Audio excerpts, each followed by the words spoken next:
evening, I'm Mike Graham, he's Mike Parry. You're listening to the Two Mikes right here on Talk Sport. It's all happening tonight in the glorious, hideous roller coaster that is the football business. Everton full-on crisis mode after a night of shame and disgrace at Goodison in the Europa League. And West Ham are now trying their best to create their own mini-nightmare after going down 3-0 at home to Brighton. By Monday, they could be in the bottom three, and Slaven Bilic could well be out. 08717 22 3344. Those are the two big stories we're going to be talking about. Coming up later on in the show, though, we're going over to California to catch up with Donna Harvey. We'll have another round of winners and losers. So many of them this weekend so far. Don't even know where to begin. Plus, it's Porky Quiz night as well. The specialist subject is Concorde, after a new museum has been opened up to the public down in Bristol. Who are you? You're listening to the Two Mikes with me, Mike Graham, and Mike Parry on Talk Sport.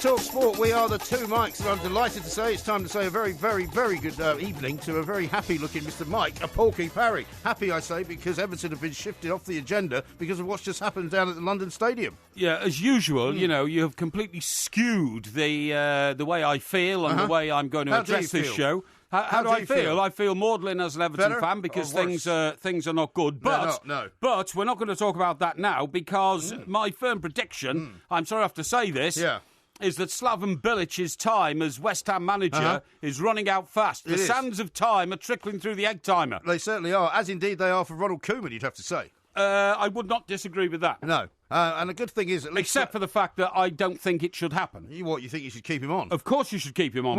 Why? Because it's a long-term project and we got something wrong. He's going to wrong. Keep him on for another couple of months. He's going to look like Grizzly Adams, the way his sort of physical appearance is changing. In a couple of months, I have to say, I tweeted out last night and said, I don't know why Mr. Koeman doesn't seem to have had a shave. Somebody pointed out, and they said, well, hang on, Jose Mourinho looks like that all the time. But Jose Mourinho has... No, Jose Mourinho's never looked like that. No, Jose Mourinho has what you'd call designer stubble. Yeah. And last night it was obvious that Mr. Koeman hadn't shaved for a day or two. I think Mr. Koeman's got a designer trouble.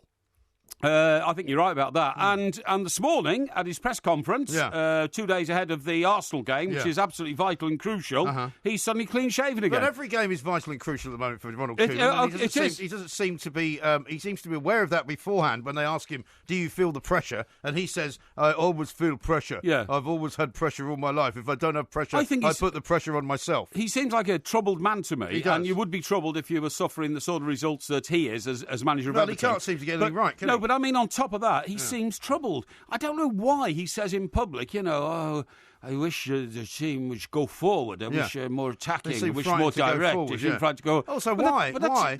Mr. Koeman, that's what you paid £5 million a year for. And also, to tell the team to go forward. When his captain goes berserk, right, and starts a mini riot on the touchline involving a guy from the stands carrying one of his own children, I presume it's one of his own children, I hope it was, into the melee. It was astonishing. He then blames the referee. I mean, surely that was the opportunity for him to admonish his captain, to say that he had done the wrong thing, to say that there was no excuse for that kind of behaviour, instead of which he blames the referee. Well, what the referee should have done, actually, there is partial blame for the referee. The referee should have sent Ashley Williams off, because of course he should. When you shoulder barge a goalkeeper who's not on the ground, who's in the air with a ball in his hands. Very dangerous. Incredibly dangerous. You could have wounded the guy. And remember, Mike, a pitch in a Premier League ground is always cambered at the side. You see what I mean? It goes down. Yeah. So he didn't just fall down to the level of the pitch. He fell another 3 feet down into the gully between the pitch and the hoardings. Yes. And that's incredibly dangerous. Yeah. And he was fortunate not to have got quite badly injured. I think he was fortunate. And, of course, his teammates reacted furiously, and Everton players jumped in. Even our goalkeeper ran from the other end of the pitch. Well, that was idiotic as well. And got involved. And then, of course, the fans get involved. And, as you quite rightly say, to see that shocking image of a man with a little child in his left hand. Right. By the way, the child wasn't that little. The child was about 3 or 4, wasn't he? But he was but he had a dummy in his mouth, so slightly underdeveloped. And then to be flailing a fist with the other hand. They're quite shocking scenes. Even more shocking were some people who have been ringing TalkSport ever since to justify the fact that, he wasn't trying to punch him, it was just an open hand. Yeah. I mean, really? Oh, it was a slap, was it? Yeah. Is that really your, the best you can do? Anyway, so we'll come back to that. that's the mea culpa for me as an Everton fan. But tonight, I have to say, I cannot see how Slaven Bilic is going to survive, because the most terrible graphic image tonight, watching it on the television, was after the third goal, which was the penalty. Yeah. The long-range shot of that stadium. It's a big stadium. You know, I've been there, and we've done a show there, and it's a vast auditorium. Yeah. And to see a sea of humanity flowing upwards, if you see what I mean, towards the exits, and an increasingly fast rate in the last 15 minutes of the game, I'm sorry, but when you're sitting in the director's box and you're a co-owner of West Ham United, and you see the dissatisfaction with which the crowd greeted the end of the first half, by the way, the cacophony of boos at the end of the first half was loud enough. I don't think West Ham had a shot on goal at that point. No, but at the end of the game, there weren't enough people left to even replicate the booing at the end of the first half. I'm surprised they were there as long as they were. But let's go straight to the phones, because there's loads of people who want to get on. If you're a West Ham fan and you're on your way home, you might be one of those that left early. We want to hear from you. 08717 223344. Let's kick things off with Nick from Essex. Nick, a very good evening to you, or not, as the case may be. Hi, gents, how's it going? Yeah, pretty good. Last day to the end, actually, just the traffic, really. But we're a joke club at the minute. From top to bottom, it's absolute chaos. The owners, just every different week, there's something going on. The players don't want to play for him. Like Arnautovic Arnautovic was awful today. Hernandez doesn't look bothered. Antonio doesn't look bothered. It's embarrassing. And we got someone like Antonio Martinez. He's got a hat-trick in week for the under-23s. Doesn't even get a look in. You think, what sort of that? It just doesn't make sense. Everything is just a joke with us at the minute. Yeah. Has Slaven Bilic got the right attitude to the job? I mean, I'm thinking now of going back a month when, he laughed at an insult that had been levelled against your co-owners. And my view is from that, there's not a great relationship between the owners of the club and the manager. And that's the D brothers thing. That's the D. Oh, you mean the D brothers, you know. And so... It's like they're using the media to score points against each other, It's awful. It's a shocking relationship. The players, the Carvalho situation, it's just... They're all just trying to score points against each other, And what do you think should happen then, Kev? He's got to go. Kev. Hey? Nick's his name. Sorry, Nick, I'm sorry. I thought you were called Kev, but you're not. You're Nick.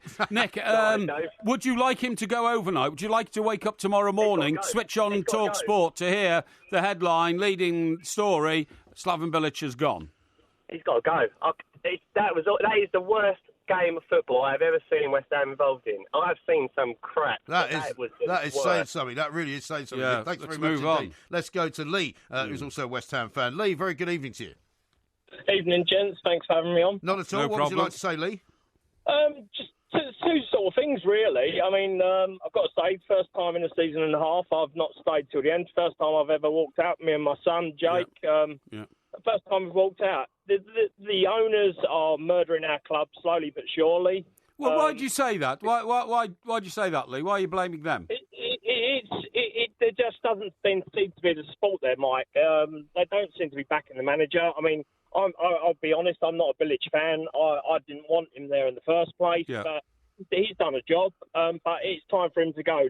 We say he's a legend. He's a West Ham legend. He's not a West Ham legend. He played for Everton, Exactly. You know what I mean? He wasn't a one club man. But he was a good manager when he came in, wasn't he? I mean, he wasn't regarded as a terrible appointment, was he? I can't say yes to that, Mike, because I didn't want him from day one, so I'd be a bit hypocritical. Yeah. But to me, it's tactless. It's completely tactless. The setup from start to finish. We look at the bench and the last caller. He's right. Martinez, a hat-trick. Doesn't get a look in. That's bad. Lee, how much about the atmosphere of the new stadium is influencing what you're saying? No, it's not. I didn't want to go there, and I'll be honest with you. I don't like the stadium, and I'd be a hypocrite again if I said I did. But it's not the stadium. Today, Brighton outsung us. There's nothing there. There's no atmosphere. Apart from when the players come out that tunnel, there's no atmosphere. The only atmosphere I've seen is against Crystal Palace last year and Tottenham. Yeah. And is that just because of the performances of the team, or what is it? I think it's more because of who we're playing against. Today, it was just flat, and the fans have a right to a say in this, and the owners aren't listening. And for me, for Bilic, I think he needs to do the decent thing and walk away, but he's not going to do that. Yeah. But that's, Lee, one more thing, mate, because time is short. I didn't like the pictures of Andy Carroll looking, quite happy with himself, wearing a hoodie and a baseball cap, and seemed to have a laugh and a joke with a few fans and a few journalists, actually, I don't think that's in the necessarily area. Such a terrible thing. Well, I think it is, because Andy Carroll is your iconic figure. He's your talisman, and he got himself banned. He gets injured all the time. He got himself banned from this game for ridiculously reckless play in the last game. So you can't be too happy with him, can you? Well, let's be honest, Jeff. He probably had a nice night out at a club last night. Let's be honest. He's let the club down. He knows that, but Mr. Bilic should not have. Mr. Bilic, your manager, should not let him come anywhere near the technical area, anywhere near the players themselves. He should have been wearing sackcloth and ashes, and he should have been sitting in the director's box and paying penance for his stupidity. Really, Mike, I think he shouldn't have been allowed in the ground. Well, you may be right. You may be right. Yeah, Lee may well be right. Anyway, we've got lots more calls to take. We're going to hear from lots of people tonight because there is an awful lot of disquiet at West Ham. Disquiet. And, of course, at Everton as well. Disquiet. 08717 22 33 44. This is TalkSport.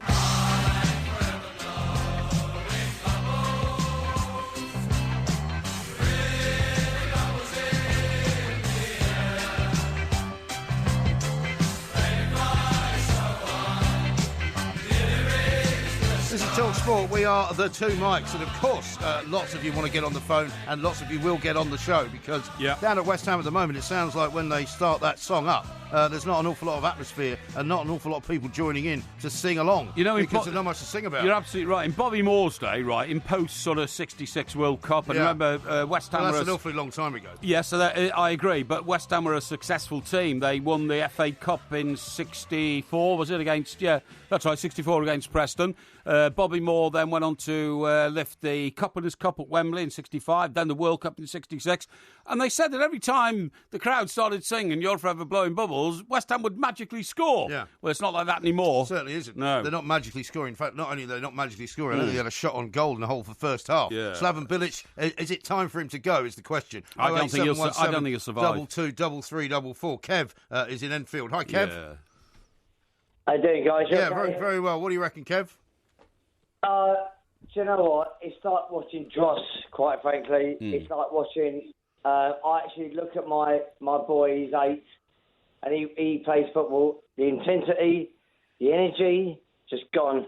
Yeah. And I think he needs to go. But who's killed it, though? Well, I don't know. I think the manager, he can't play like... I mean, I actually sat in... My boys are 8 and 2, and they actually stayed up to watch the game. They was in bed at half time. Yeah. No, that's pretty bad news, that, Kev. That is, I mean, to wreck the sheer ebullience of youth, which should what?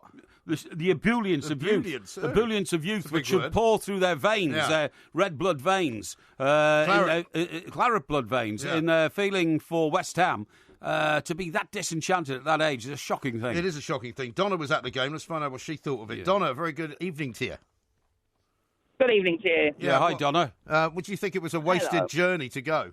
I think it was a complete wasted journey. It takes us an hour to get out there. We left especially early this evening, expecting some result. The game was absolute crap. Yeah, but Donna, it's not a waste of time. I was asleep. Oh, sorry? It was a waste of time. No, Donna, can I say this too? You're a lifelong West Ham fan. No, I'm not, as it goes. My husband is. Oh, I see. A West Ham fan for the last 35 years. Well, I have been a West Ham fan for the last 5 seasons. Yes, OK, that's fine. So what I'm saying is any West Ham fan had to be there tonight because it was a watershed moment. You see what I mean? It wasn't a waste of time. It, in fact, has given you a perspective and a view on what's happening at the moment, which you might not have got had you not been there. It was a heap of crap. I wish I hadn't even bothered going. Really? It was not entertaining. The team had no spark. Are you going to go no back, team Donna? effort going towards them whatsoever. Are you going to? Of course I'm going to go back. Of course I'm going to go back. I'm contradicting myself there, but I will go back. But the team had no spark. They came out with nothing. We left 20 minutes before the end of the game, and there was more people outside the stadium than what there was actually inside the stadium. Yeah, you see, Absolutely shocking. What do you think should happen now to your manager, Slaven Bilic, Donna? Well, I would really personally not like to see him go. I think he's a lovely guy, and I don't think the answer lies there. Really? If he does go, who's responsible? Will be replacing him? Who's responsible then? Who will be replacing him? Well, that's up to the owners. There was no team effort. Right. That is the problem as well. You've got a collection of players. You might say the same about the Everton players. They don't seem to want to play for the manager. Yeah. They don't seem to want to pull out all the stops and actually get a win for the guy. Do you know, there's a big difference between Slaven Bilic and Ronald Koeman, and that is that Slaven Bilic appears to be quite liked by his players and is definitely liked by the crowd. Yeah. And by some, not by all. Well, I think he has a communication with the crowd. Mr. Koeman has a reputation on Merseyside of being a cold fish, and can't seem to marry up to the warmth that the crowd would like to extend to their manager. No, indeed. Have you seen that little meme that's going around about what's Ronald Koeman got in common with the Titanic? No, I've no idea. They both should never have left Southampton. Is that right? Yeah. You think it's funny, do you? I do, yeah. That just shows the level of tremendous level of thickery in your head. Let's talk to Sean, who's another West Ham fan. You never heard that joke before? No. Yeah, Sean, I'm sure you have, but it's particularly apt because of Koeman. Yeah. Sean, a very good evening to you. What would you like to say? Yeah, no, good evening, Mike. Just wanted to say... It's Mike and Mike, actually, Sean. Huh? It's Mike and Mike. Yeah, I know. Well, don't give him a hard time. No, sorry, mate. Yes, please go on. Go on. Yeah, no, it's definitely time for Bilic to go, I think. I think he's had more than his chance, and, I mean, we're into the season now, and we're at a point where we need to start picking up points. And I really don't think it's time for him to go. Well, look at the next three fixtures. Aside from the EFL Cup, which is Spurs right away, you've got Crystal Palace away, Liverpool at home, and Watford away. I mean, you could get 0 points out of those 3 games.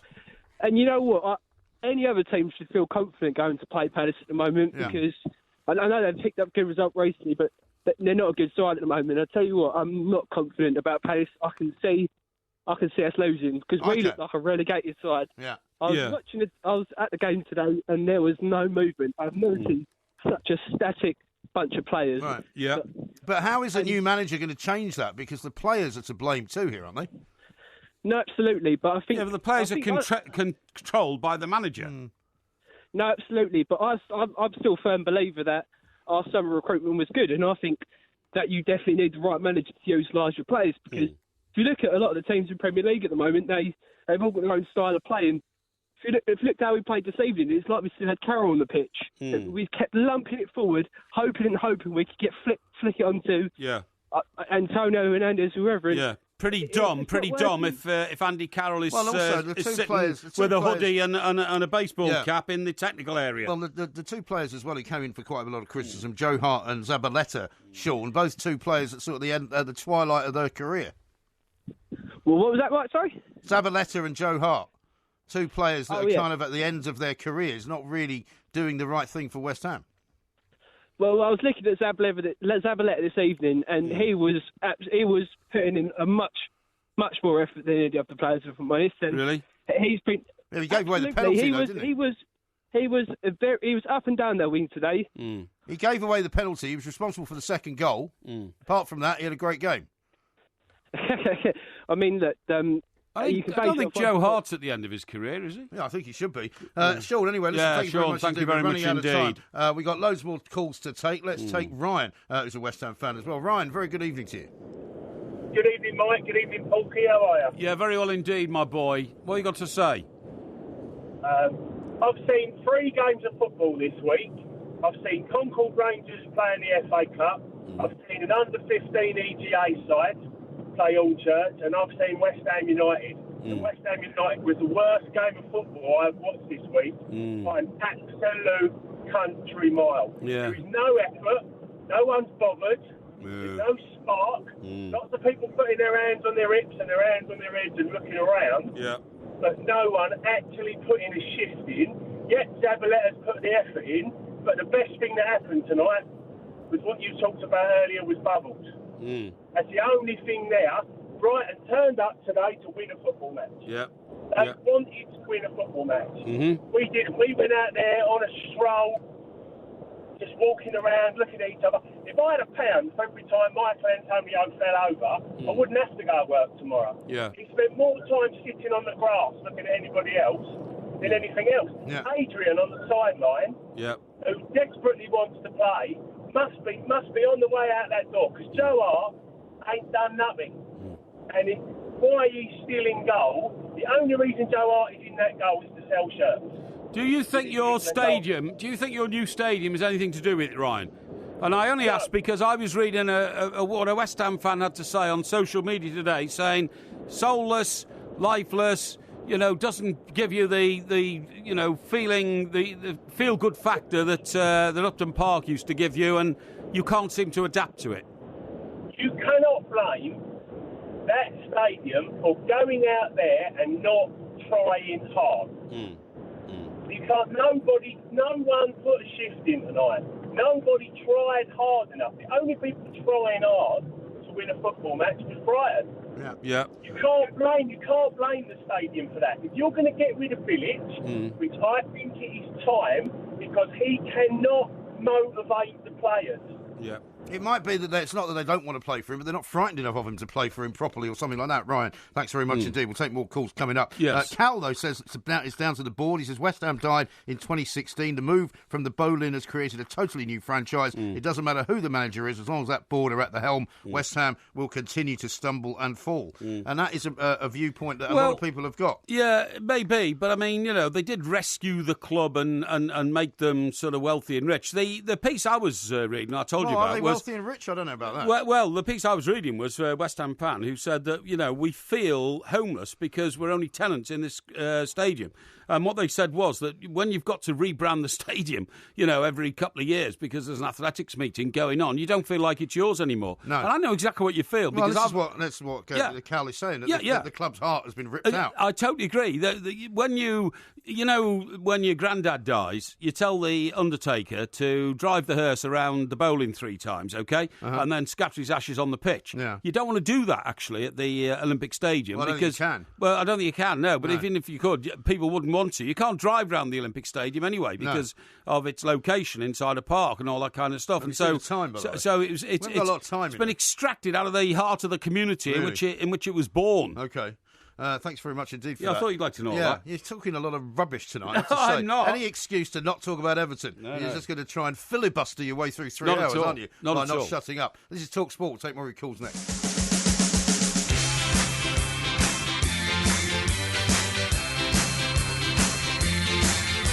As referee Martin Atkinson blows up.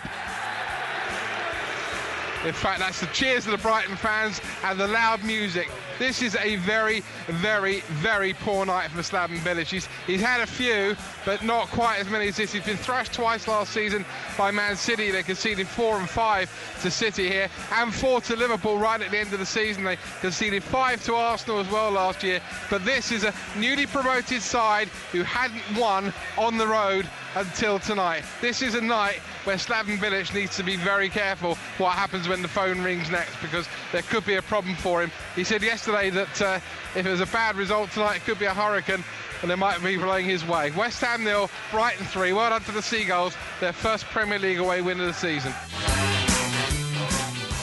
A few Brighton fans also want to get involved in this debate, which is good. Just before we do, I can read this out. It says, Mike Parry, can you just say hello to me as you never read my messages out? Tom Laguna in Ruislip. Well, I've read that one out, Tom, so welcome. Well, it's a good night for Arsenal fans to get involved as well, because, of course, Everton are playing Arsenal at the weekend. 1:30 kick-off. Some people think might be Ronald Sunday. Koeman's last game for Everton. What is very interesting is that Mr. Mashiri, who is our major shareholder now, formerly had a holding... It's all gone pretty well since he's turned up. Formerly had a holding in Arsenal, so I think he will not want to feel that he's made a bad decision in transferring his vast amounts of I think he has, investment to be fair, from maybe one place to another. Because, I mean, a lot of people are also sending tweets in, we'll get to the phone calls in a minute, about a new stadium syndrome, which is affecting Spurs at the moment, is affecting West Ham, and will probably affect Everton as well when they move to a new stadium, so they have to beware. Here's one from Paul. He says, Manuel Pellegrini, 2-1 favourite to take over at Leicester.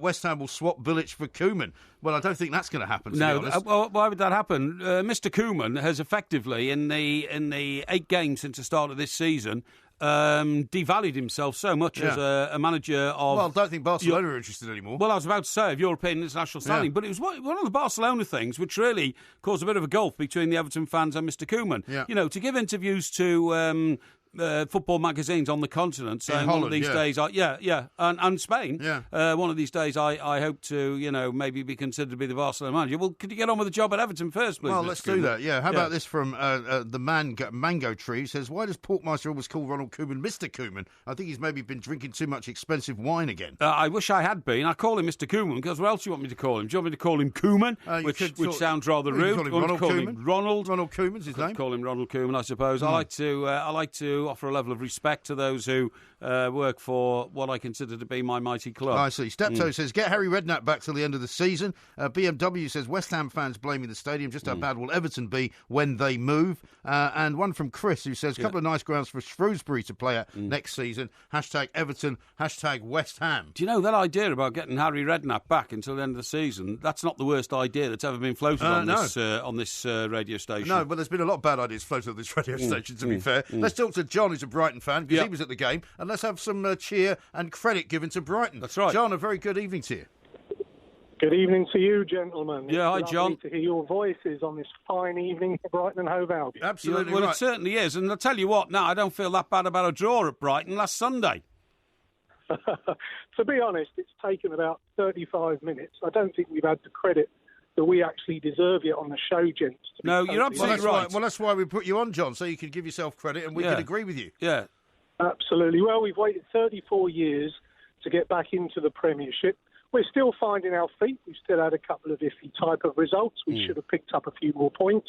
But tonight, to be totally honest, we absolutely embarrassed West Ham. We didn't have most of the possession, but going forward, we had attack, we had intent, and we had people could actually finish off the moves.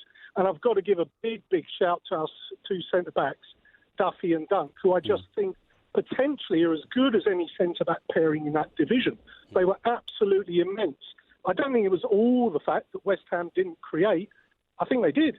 I just think that we absolutely threw everything at them defensively, managed to clear and block time and time again, and made them look a little bit foolish, to be totally honest. So do you think Brighton are actually getting better with age than in the Premier League? Well, they are. I think I think we are. I think not necessarily. They might just be playing teams that are not as good. No, I think they are.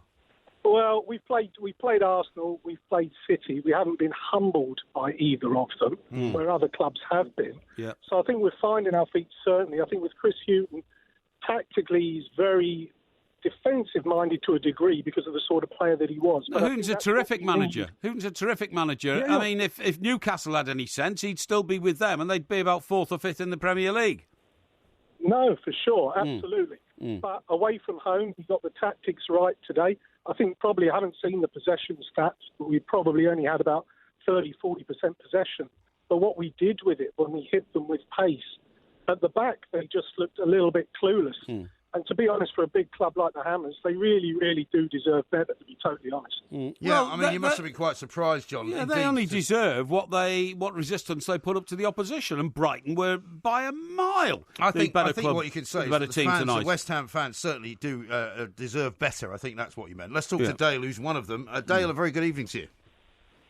Good evening, lads. Great show as always. Thank you. What would you like to say? Well, first and foremost, fair play to Brighton. They beat us fair and square. We were, I'll go to pick my words carefully without swearing or anything, we were awful. I'm so disheartened. My missus wanted to watch a film. I didn't get to go to the game, I watched it at home. My missus was moaning because she wanted to watch a film. I'd rather watch the film. Well, I'd rather watch the little remote. I'm so disheartened. I don't even want to watch them at the moment. Everything needs to change. Yeah. I've said it for the last couple of seasons.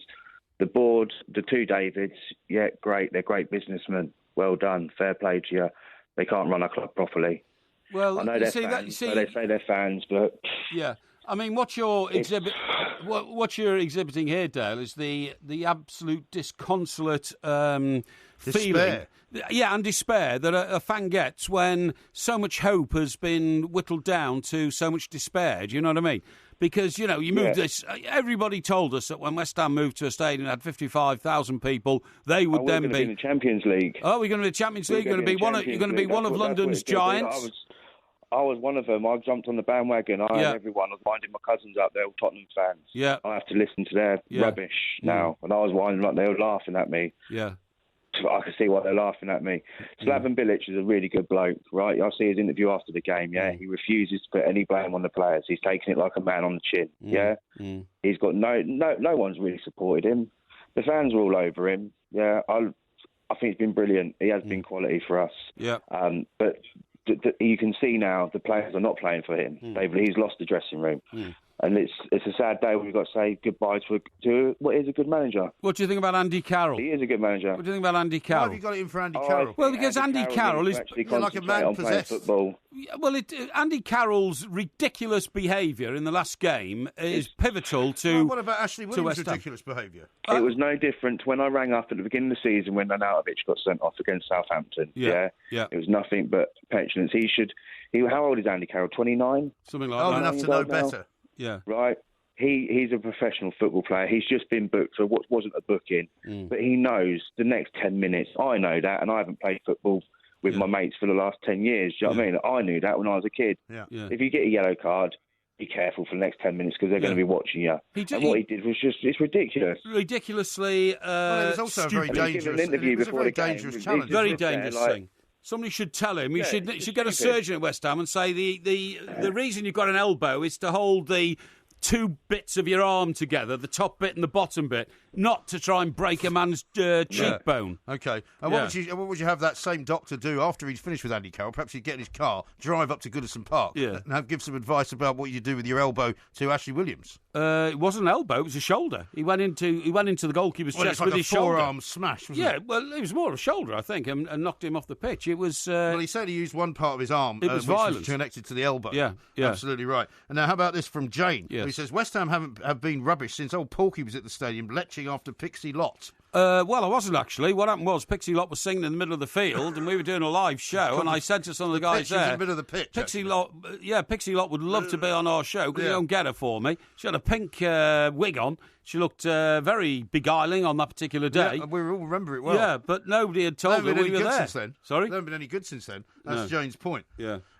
This is, of course, Talk Sport. We'll take more of your calls. We'll hear from Slaven Bilic very shortly as well. How about this from somebody calling himself Alan Ball? Yes. He always addresses people he respects like Mr. Kenwright, Mr. Mashiri, etc. And others, however, are called Loafface or Dip Soak or soon, probably, Clueless Dutch Plank, which will be what you'll be saying about old Koeman soon. I certainly will not. Powered by Homebase to bring you expert tips for the UK's biggest fantasy football game. Listen to the Weekend Sports Breakfast with Georgie Bingham and Tony Cascarino from 7 tomorrow morning to find out which players might be the bargain buys, all thanks to Homebase. Absolutely right. Now visit in store or online for low prices on what we call the big tool brands, OK? Now the Azito 1200 watt 13 millimetre hammer drill, £54.95. The Azito 850 watt 115 millimetre angle grinder is just £19.99. Get your angle grinder there. And the Azito 135 watt quarter sheet orbital sander is, amazingly, only £24.99. Release your inner gaffer and select your squad now at dreamteamfc.com. It's free to enter and you could win a share of the approximated £750,000 prize pot. And sign up to the Homebase League for a chance to win Premier League tickets every month. Hey, listen what I've discovered. Yeah, wait. I'll just we'll listen to what Slaven Bilic has got to say. Oh, that's a good idea. And then you can tell us what you've discovered. Sure. But I want to read this as well. Paul says Everton actually do better when they're not playing. They've moved up a place after tonight's match, which is not a bad way to think about the way the Premier League now works. Because West Ham could end up in the bottom three by the end of the weekend, of course. But let's have a listen to what Slaven Bilic told the Moose after the game. Indeed. We've known each other a long time, and that was a question I was hoping not to have to ask you at some point, though. But Monday morning, between now and Monday morning, are you worried about the phone ringing? I'm not worried. No, I'm not worried. It's a bad word. I told you in one hand I'm strong and all that. In the other hand, it's not a question for me. About my future. I know what I feel. I can't say everything, of course, public, but. You've done a good job for this club. You took them out of Upton Park. I'm trying my best and all that, but then again, when you lose 3-0 to Brighton at home, I wouldn't be surprised with anything. Do Do you think that you were helped out by the players tonight? This is the first time. I ain't gonna. No. I will never pinpoint the players, and hide behind them. No. Nowadays in football, even when it's like that, you have to be a man. It's your responsibility, and it's your job to be the first in line and to say, blame me. And you've had a lot of highs at this club. Is tonight lower than any of last season's? I mean, there were a couple of beatings last season, but tonight feels worse. Yeah, I mean, we can talk about similar kind of game last year was against Southampton in this stage of the season, to be fair, when we lost home 3-0 and all that. So it's not the first time, to be fair, but look, you have to understand that it's very difficult for me to say anything clever now, and all that, but we're going to see what's happened. He's got that right, hasn't he? Well, he's absolutely got that right. He doesn't sound like he's a man looking forward to a long career there. No, he looks like a man stumbling from word to word, to be honest, to try and make sense of it. I think it's always difficult when you know you're going to get fired. I mean, we've both been in that situation. You know absolutely. It's coming. You don't really feel like making jokes about it. You don't really feel like trying to be smart, as he says. You know the shutter's about to come down, and you try to sort of think of ways of interpreting it to tell people that I didn't really get sacked, Right. Edward is a West Ham fan, and he puts messages out on Twitter with the West Ham badge, and it says... something to take away the bitter taste of the football tonight. Even Pete Walsh likes it. I'm not sure who Pete Walsh is, but then there's a picture of Edward with a packet of Porky scratchings. And he's saying that the Porky scratchings can take away the bitter taste of defeat. Only you would most turn the first hour of horror for West Ham fans into an advert for your Porky scratchings. No, I didn't. Peter sent the picture in. Look, he's got a glass of beer in one hand and a packet of Porky scratchings in the other. Calm down. I recommend you all, West Ham fans and Everton fans, get yourself a packet of Porky scratchings and the world will look like a better place again. Right. Now, Kelly says this. I've been listening to some old podcasts, and Mike Parry claimed on Thursday the 15th of June Everton will finish 4th or 5th. I did.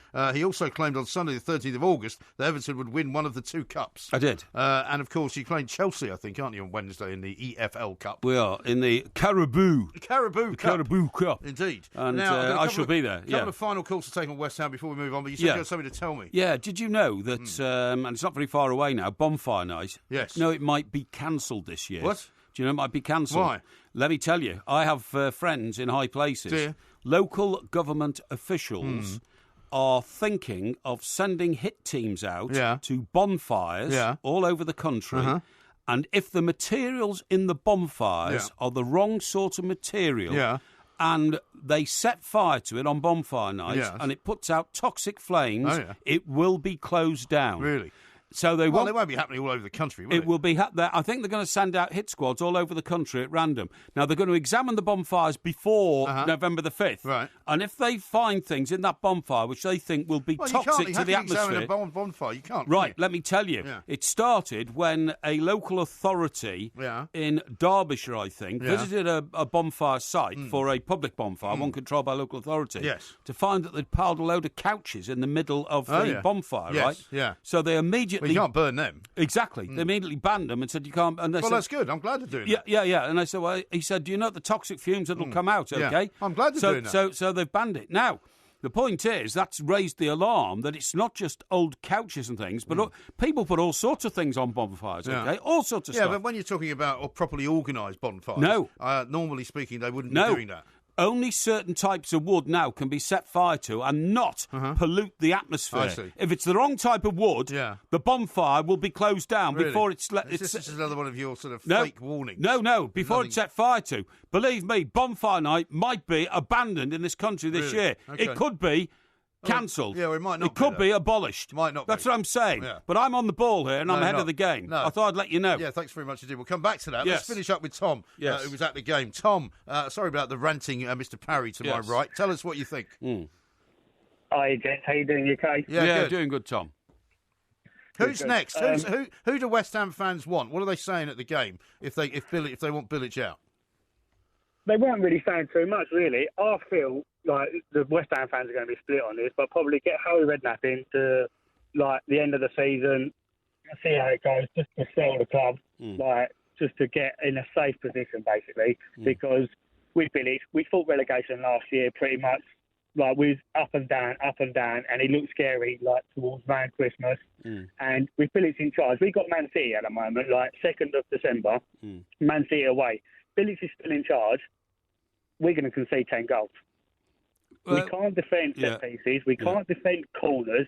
We have no game plan. He stands on the sideline with his hands in his pockets, probably thinking about what he's going to have for breakfast the next day. Well, I doubt if he's thinking about that. I'm sure he's thinking about the immense pressure upon him to try and turn things round. The point is, Tom, it ain't working for you. And when it ain't working, you have to do something about it. Because if you don't, it's inertia.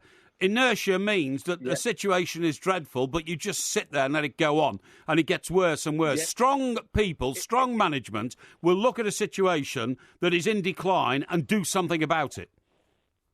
Yeah, well, it doesn't. It was like it all last season. Was conceding. Well, I'm talking about the owners of the club now. I'm talking about the owners of the club. The people who run the club, which is a company, see their, their vision dissipating. They have to do something about it. They really do. Tom, listen, we've got to leave it there. Even if it's only issue a statement saying we support Slaven Bilic. Well, I think all fans are going to expect something, aren't they, over the course of the next couple of days? We shall see. We'll talk some more about West Ham. We'll talk some more about Everton coming up. We've got to go over to the United States and catch up with Mark Donaldson and LaDonna Harvey. This is TalkSport.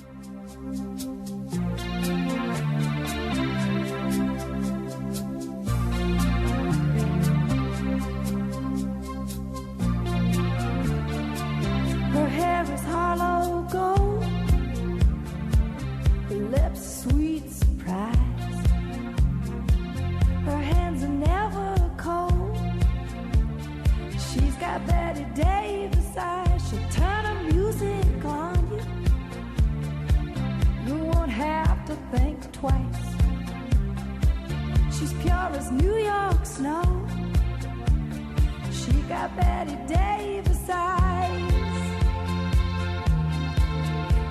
I haven't heard this song for a long time. No, that's Kim Carnes, isn't it? Kim Carnes, yeah. Who sang that in the 80s, early 80s. I would think the 80s, yeah. Yeah, early 80s. She's got Betty Davis eyes. Okay. Betty Davis, for those who've never heard of her, which will be most of our audience, I hope.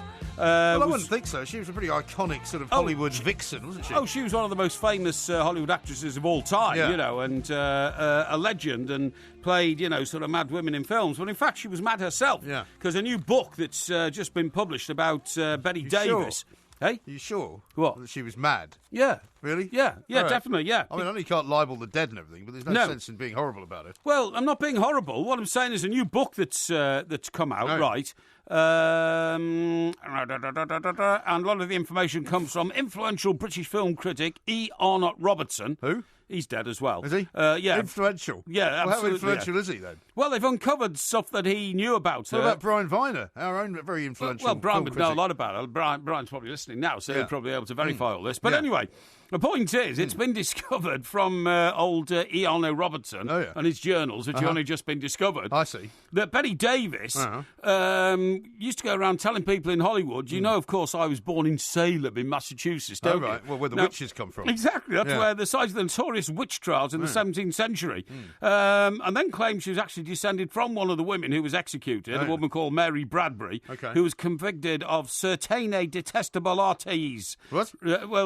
Certaine detestable artes, i.e. Is that a word, or is it Latin? Well, no, it's 17th century language. Certain detestable artes, like arts. I see, yeah. Yeah, certain detestable arts, acts, maybe.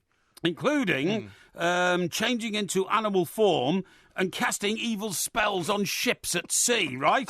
So Betty Davis told everybody she still had these powers. Well, how's it taken this long for it to come out? Well, it's only just been discovered. It's just written by some maniac who fancies making a few quid. No. There's nobody alive to refute it. No. She also told this guy that at the moment she was born...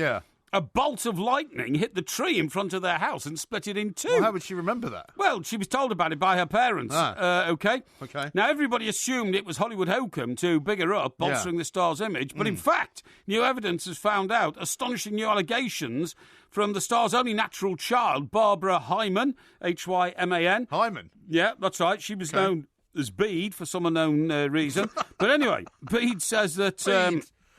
Where did you get this rubbish? No, here. I've done all the research on my journals. It's the maddest story I've ever heard. No, and it says her mother was manipulative and very hard drinking, okay? Really? Yeah. But she did start to believe towards the end of her life that she was a witch. Right. And she tried to cast spells on her enemies from her bed. Uh-huh. Not only that, she claims... Was they still in Salem at the time, or had they moved? No, they'd moved from Salem. This is in Hollywood, man. Okay. This is in La La Land, okay? Yeah. She once saw her mother transform from a woman into an evil demonic presence. Okay? This is B talking about Betty Davis. No, this is rubbish. Betty Davis became an evil demonic presence, okay? Absolute nonsense. And let me tell you what else happened. She was in a film called All About Eve, which I remember being very that's right, All About Eve. Yeah. And another... It wasn't All About Evil. Sorry? It wasn't All About Evil. No, but the new book is Misty and Me, Life with the Invincible Betty Davis, okay? Yeah, and who's written this book if everybody's dead? Eh? Who's written it? It's journals that have been found from people who knew Betty Davis when she was around, okay? All right. Because she was only 26 in 1935 when she was telling everybody she was a witch. Yeah. But she died in the sort of 60s, didn't she? Yeah, she did, yeah. But the problem is, nobody can sort out whether or not she was a witch or whether she was just merely a violent alcoholic who staged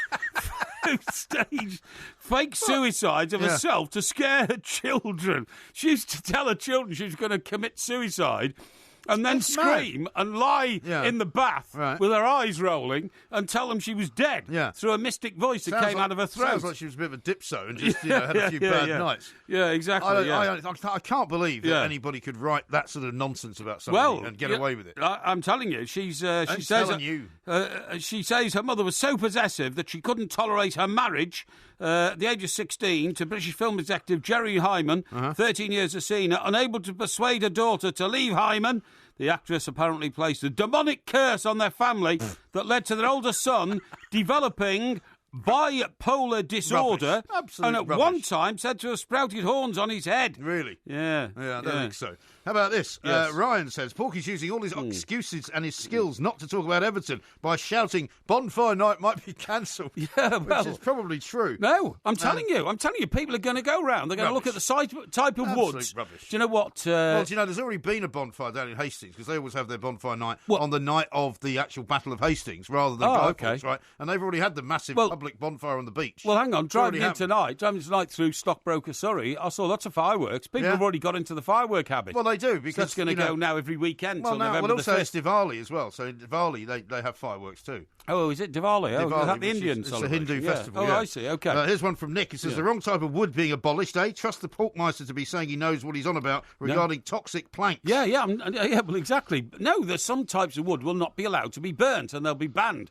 and they'll be banning they haven't got enough people to sort all that out. You know, when you were a kid, like a teenager, did you have like a regular sort of bonfire thing? Well, actually, we used to have a bonfire night in our garden every November. Yeah. So we'd have a little bonfire.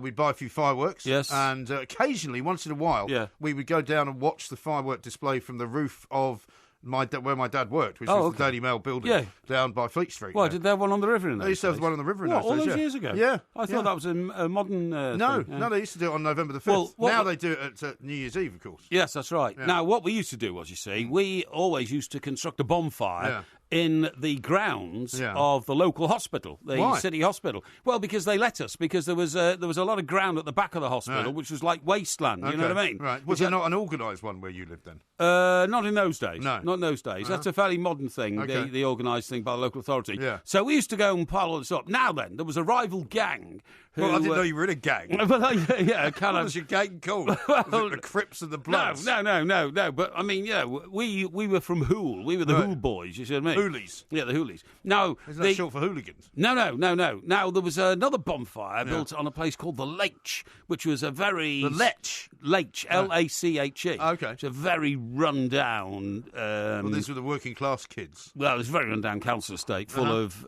what the local authority used to do is, when they had problem families, they stuck them on the Lech, you know, because they were all rubbish. Well, how come you weren't on there? No, I wasn't on there, no. But what happened was, we went over there one night, you know, and... what, you steal their stuff? No, we set fire to it a week before bonfire night. It's a bit harsh. Yeah, it was a bit harsh. Isn't that an offence? Arson? Well, Well, not really. It was just it was a bonfire. You admitting to another crime. Well, yeah, simply, yeah. It was a bonfire, so we went over there to see what theirs was like. It was huge. And we wanted to make sure all the best-looking girls came to ours. So this was a way of luring young women to come close to you? Well, by starting a fire? Well, no. What sort of place did you live in? No. Bonfire night is a great traditional night. Like a caveman. People bake potatoes and all this this kind of stuff. Potatoes, yeah, that's right, and all that, and fireworks and all why. that. Hey? I don't know, why would you bake potatoes? It's a stupid thing to do, isn't it? Roasted chestnuts. I mean, because in America, of course, they roast marshmallows. Now, if I have a little fire sometimes with the kids. Yes, and they like to roast marshmallows. Right, okay, You know. So we'd go around and set fire to theirs, and then they wouldn't have a bonfire on bonfire night. Did they not know who'd done it, though? Well, they kind of suspected, but it wasn't... so who else was in your gang? There was no DNA in those. Oh, my mates. Like who? Did you have nicknames? Well, I think you'll... Did you have a nickname when you were a child? Not really. People respected me too much. I think you'll find that Bob Mills, of course, who is a fellow broadcaster on the show and comes from... you only knew... You didn't find out that he was from Chester until you met him here. That's right. Well, which gang was he in? Well, he was my gang, but I don't remember him. I mean, he must have been a lot thinner than he is now. Maybe you were a lot thinner than you are now. Yeah, maybe I was, yeah. But anyway, look... Bonfire night's coming up, so, got to keep an eye on these things. They're all developments, you know what I mean? Yeah. And by the way... How about this question from Reese? He says, great show, genuine question for Porky. Does Porky now feel a little bit vexed about Mr. Koeman's negative "I don't care" statement that you made a few weeks ago? Yeah, of course I do, but I felt vexed about it at the time. I didn't want him to say I don't care. I wanted him to say I do care. And, I'm doing something about it. That's what I wanted to hear. Uh-huh. So, yes, of course I do. Okay. Yeah. We've got loads more to talk about. We're going to talk to Mark Donaldson. We're going to talk to LaDonna Harvey about the latest from Hollywood and the Weinsteins down there. And the prize exhibit is the last Concorde that ever flew. Concorde ever flew. There is a quiz about the Concorde, which I'm predicting 3 out of 10. Yeah, which, of course, I flew on and you didn't. Well, you say you did, but you also said in front of Simon Jordan, who has flown on it, that you got a certificate. He said he flew on it and didn't get one. Yeah, well, so I suppose you'll have some explanation for that, won't you? I can't account for what Simon does with his, his flying experiences. Are you saying he's not telling the truth? Oh no, I'm certain he was on it. In fact, I would imagine he was on it a multiple number of times. Why would they give you a certificate, not him? Well, I don't know. And why have you never produced the certificate? Well, there's no need to. I don't have to go around. No, there is. I want to see it. I don't have to go around proving myself. Really? Yeah. Here's one from Ross. He says, with Halloween fast approaching, is there any new updates on women having relations with ghosts? No, definitely not. Well, maybe we should find a couple as we get closer to Halloween. Yeah. Jane says, I was in a gang, says Mike Parry. Yeah. West Side Story comes to Chester. Not exactly the mean streets of Compton, is it? Well, you know. Let's talk to Mark Donaldson. He lives in the US of A. Sure, there's been plenty going on this side of the pond, but let's find out what he's been looking at. Mark, a very good evening to you. Evening, boys. How are you? Very well. Very well. Pretty good, thank you. Porky, of course, still suffering from the effects of the scandal and disgrace of Everton losing to Lyon, and also, their baby clutching fan now getting banned for life from the stadium. Pretty shocking stuff.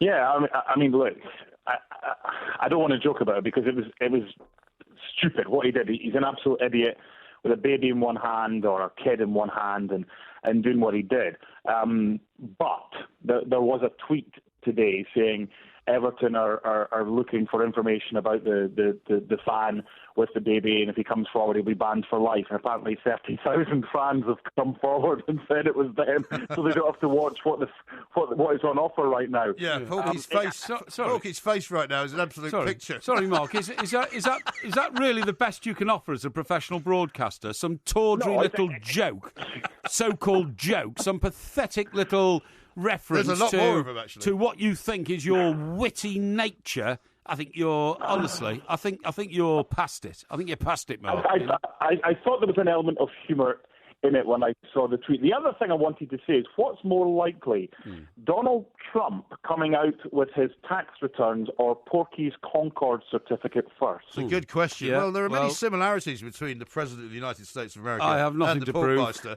The Porkmeister, of course, doesn't put out fake tweets, though, unlike the Donald, who put one out saying that because he apparently was, amazingly, he was watching some TV show, was he not, yesterday morning, some news programme in which they said that the crime was up 13% in this country because of all the Islamic threats going on. Complete nonsense. And it was complete rubbish, but he's standing by it.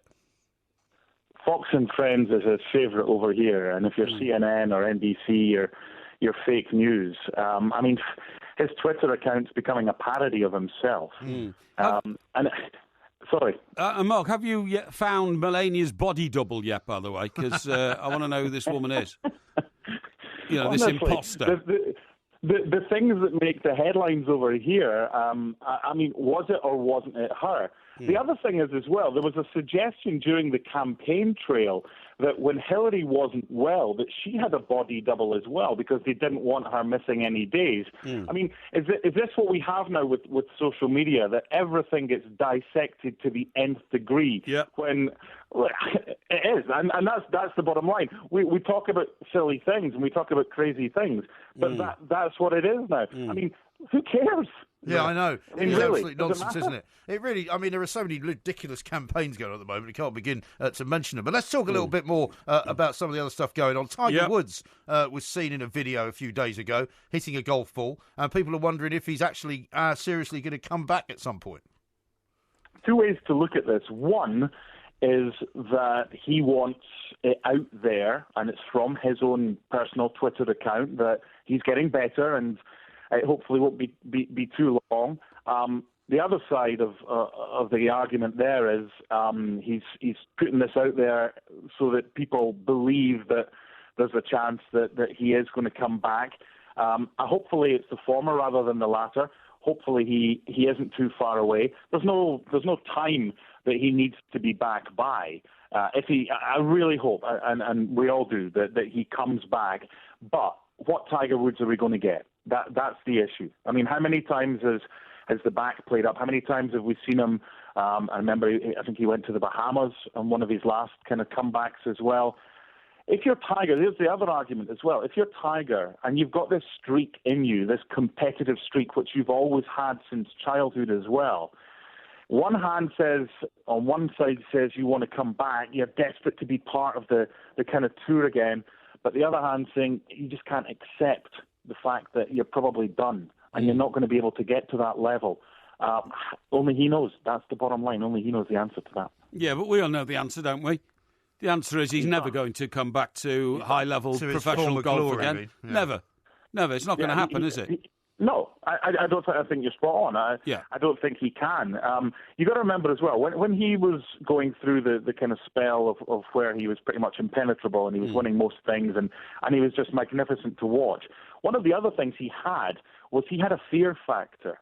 And when he had that fear factor, I mean, it's like going to I don't know, Man City now or Old Trafford or Stamford Bridge or whatever. When a team is playing the best that they've played for a while, you're pretty much beaten before you even step on the pitch because there's that fear factor. The fear factor went when he was still playing, when he came, not towards the end, but the last few years, he had the young kids coming through, and there wasn't that fear factor anymore. So he won't have Mark, that. I'm not sure about that. He won his last tournament, as I recall it, with one leg, didn't he? He won 2008 at Torrey Pines, when he beat Rocco Media. Yes. But he hasn't won since then. It's going to be 10 years. Can you imagine that? Next year will be the 10th anniversary of when Tiger last won. When he won that, he didn't have the fear factor, Porky. He had the fear factor in the early 2000s, the late 1990s, when he won at Augusta for the first time in mid to late 90s.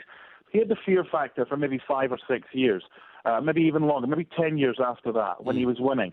And it took a strong mental player to beat him as well. He doesn't have that. Now, here's the big question. As a sports fan, would everybody want Tiger Woods back as an average golfer? Or do we want the memory of him as one of the world's best?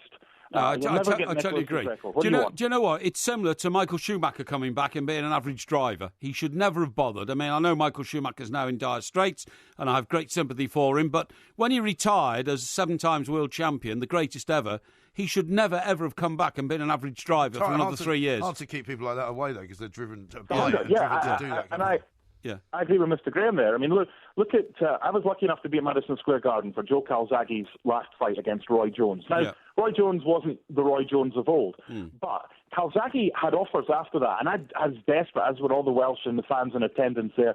Don't come back. You've got a great career. You're unbeaten. Don't come. And he didn't. But there's this hunger. Floyd Mayweather came back. Fine. He wasn't as good as he was.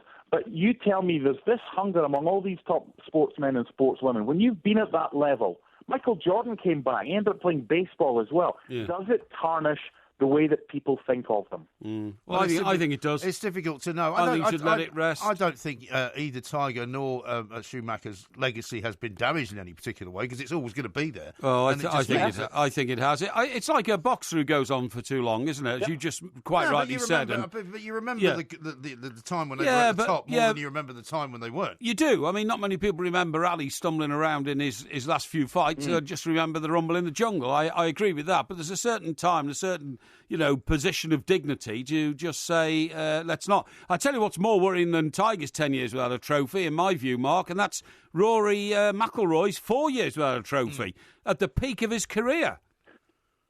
The first US Open I covered for ESPN was 2011. I was very fortunate to be the fairway reporter for ESPN at Congressional. That was a masterclass. He blew away the field, and you're thinking, I remember the discussion afterwards. I was doing ESPN radio that night, and how many is he going to get? Could he get to Jack's record? We don't know what's going on in his private life. I hope he gets better, his form. I don't think he's too far away. He's certainly not in the dire straits that Tiger is with regards to injury, but he's not been helped by the change of kind of equipment as well. I mean, Nike obviously no longer making golf stuff, so I think he's got the TaylorMade. I hope he gets back to where he was, because if he gets back there, goodness me, we've got some talent at the top of golf with Justin Thomas, Jordan Spieth, and all these kids as well. I mean, golf's in rude health right now. Yeah, absolutely right. And Mark, thank you very much indeed. We're out of time, unfortunately. I was going to try and ask you about what the latest situation is with your favourite American sport, the NFL. Yes. But unfortunately, we're out of time. Well, don't worry, because nobody cares. Well, you love the NFL. I thought you told me that when you got 8 out of 10 in the quiz. Well, no, as a professional broadcaster, I made sure I had knowledge enough to complete a quiz. Yeah, okay. But I still believe it to be something that the British public are still adapting to. Yeah, is that right? Do you know who's the head of the playoff positions at the moment? Do you know who's the head of the playoff positions at the moment? What's that got to do with the price of fish? I'm just asking you, since you say that you follow. Well, it's of no relevance, and I'm not going to answer irrelevant questions. Okay, this is TalkSport.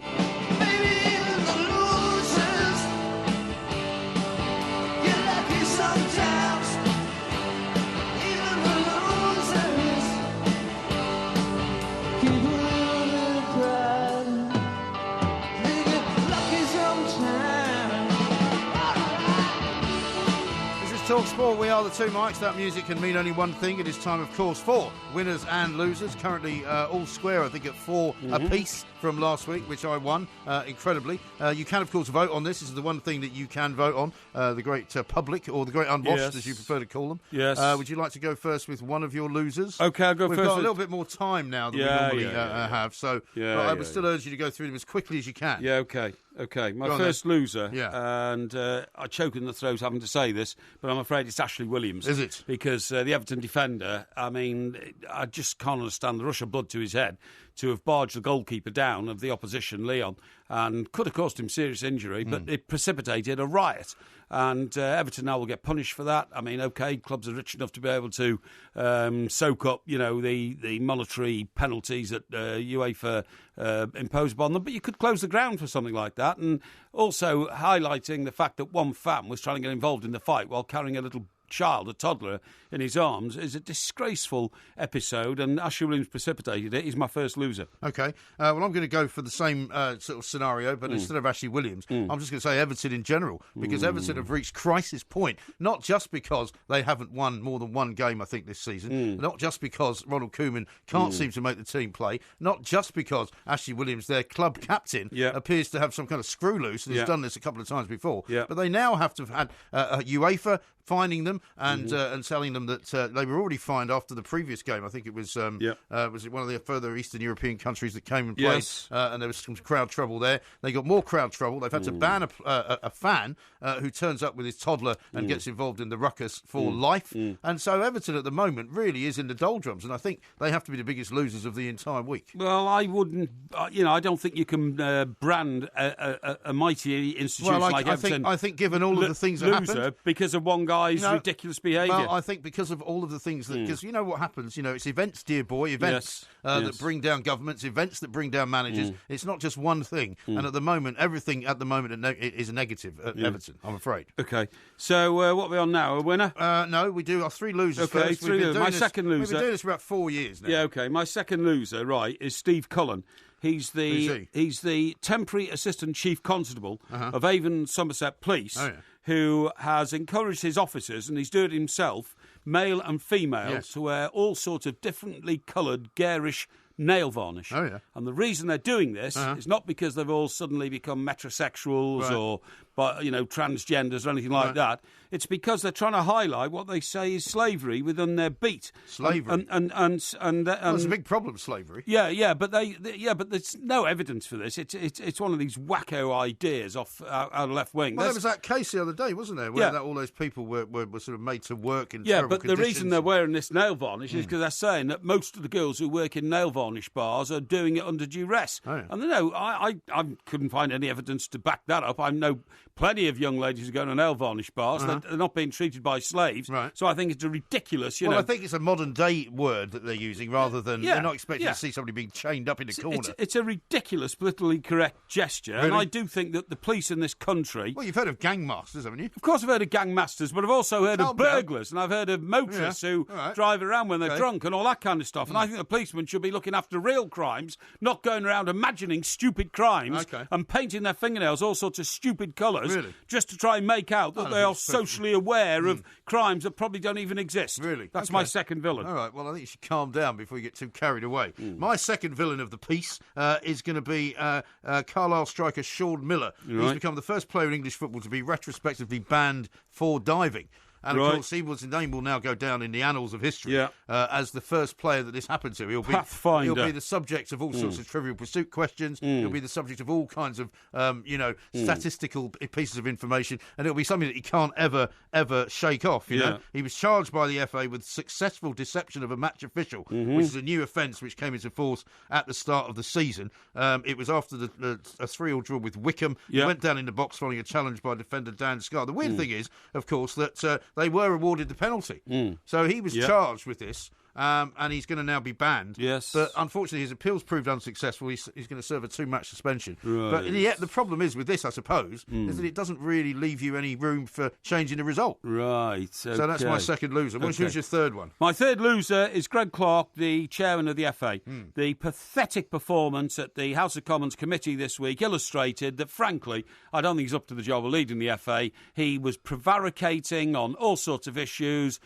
Seemed to me that he had a mind that was swaying either way. To use the word fluff about, all unbelievable. All this fluff about, institutional racism and all that. Terribly, terribly badly worded at best and actually ignorant at worst. And presented a terrible view of the FA. He's my third villain. Yes, I think you're absolutely right. I'm going to say the whole of the FA, actually. So we're quite similar. So you've got the whole of Everton, you've got the whole of the FA. You've been a bit non-specific, aren't you? Well, no, I think being specific about the organisation is where the problem lies. You're, as ever, trying to scapegoat one individual. The problem at the FA is not just because of one guy. The problem at the FA is a culture of absolute and utter hopelessness, which has been going on for many, many a decade, as you well know, because you worked inside the business yourself. So I'm going to say the whole of the FA is my third villain of the piece, because you can't blame it all just on one person. Okay. Shall we have the winners? Right, let's have the winners, okay? Everyone's a winner, baby, that's no lie. That's no lie. You never fail to satisfy.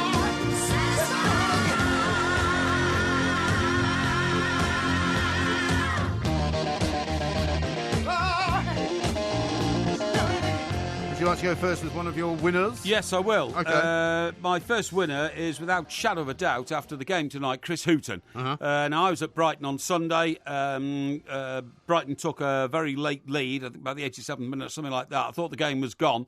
And then we got a penalty, a very justifiable penalty, after one of their defenders erred in the penalty area, obviously, and Wayne Rooney stuck it away. So we felt like we came away with a victory, but nevertheless... Pretty poor performance again, though, wasn't it? Nevertheless, it was a very tough game. And then for Brighton to bounce back from what must have been a very big disappointment, not taking 3 points at home when they scored so late on, to go to West Ham tonight in an away game and smash West Ham 3-0. OK, West Ham might have been very poor, but Chris Hughton has consistently been a manager of high quality, and that was a high-quality performance. He's my first winner. OK, my first winner is going to be Cristiano Ronaldo, notwithstanding the fact that there was a great game at the Bernabeu. Yes, I mean, he obviously got the equalising goal when they played against Spurs, also from the penalty spot, funnily enough, but it's not because of his footballing activities I'm making him a hero, or a winner, rather. I'm making him a winner because of he has paid for, would you believe, the medical treatment of 370 people who have been injured in the Portuguese wildfires, which have been ravaging the country.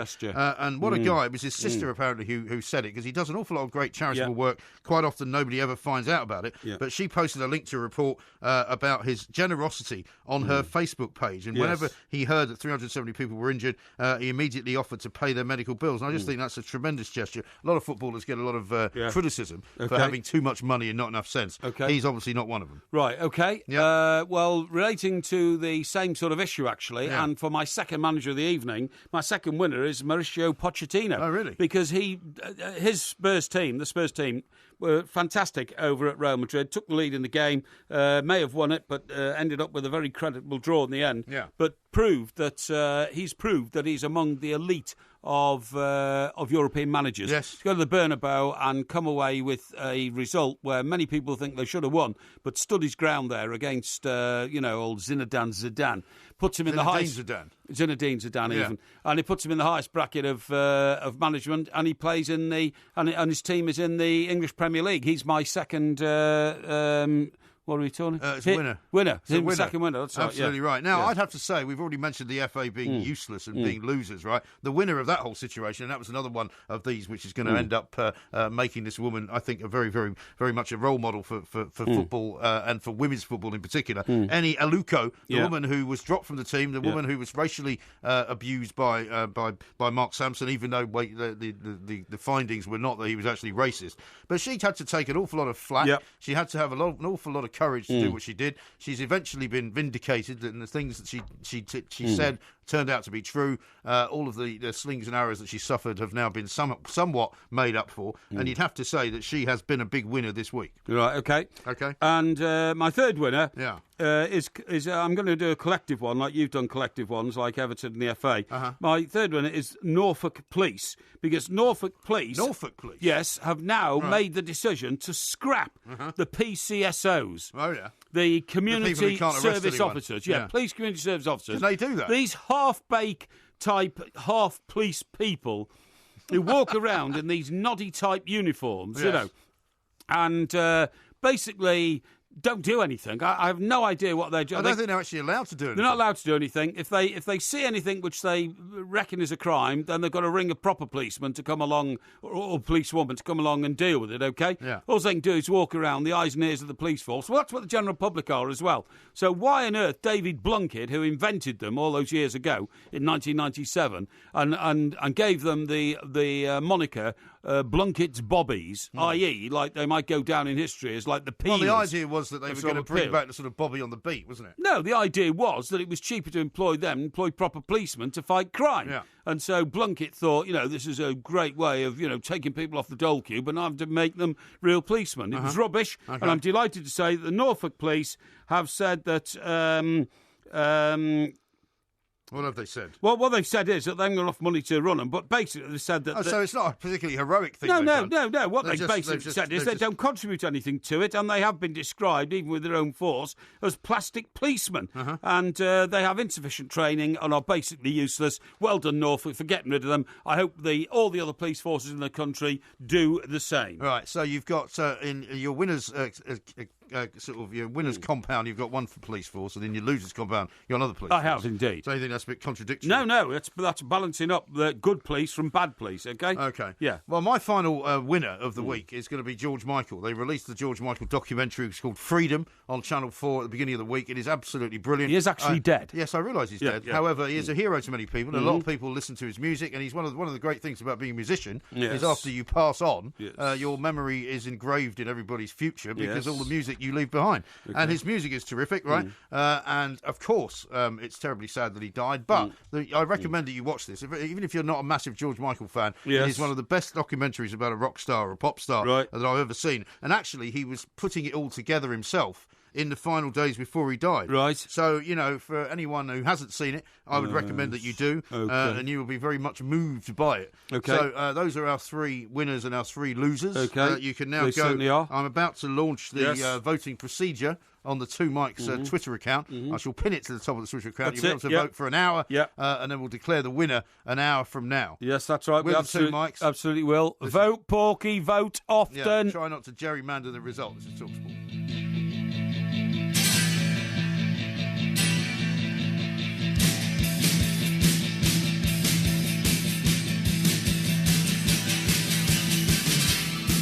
Sunday Times Sportswoman of the Year Awards 2017 take place next Thursday night, and we're looking forward to this prestigious event on TalkSport with the Sunday Times. Now, in their 30th year, the awards celebrate the outstanding contribution to sport made by elite athletes through to inspirational community volunteers. That's right. Now, there are 6 leading contenders for the Sportswoman of the Year accolade, and they are Eleanor Barker, track cycling, Tammy Beaumont, cricket, Elise Christie, short track speed skating, Joanna Conter, tennis, of course, Jodie Taylor, football, of course, and Bianca Walkenden, taekwondo. Now, other awards on the night will go to the Young Sportswoman of the Year, the Team of the Year, and the Disabled Sportswoman of the Year. That's right. Listen to the Weekend Sports Breakfast with Georgie Bingham and Tony Cascarino from 7 o'clock tomorrow morning for all the build-up to this celebration of sport. The ceremony will be broadcast live on Sky Sports main event, Sky Sports Action and Sky Sports Mix, a channel available to all Sky TV customers from 8 to 9:30pm on Thursday, the 26th of October.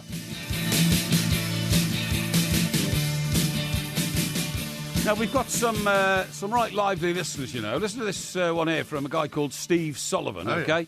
How many other famous Sullivans do we know? David Sullivan, who is co-owner. There's Ronnie O'Sullivan. Ronnie O'Sullivan, yeah. So anyway, this... Gilbert O'Sullivan. Gilbert O'Sullivan, that's right, yeah. Alone Again, Naturally. Remember that one?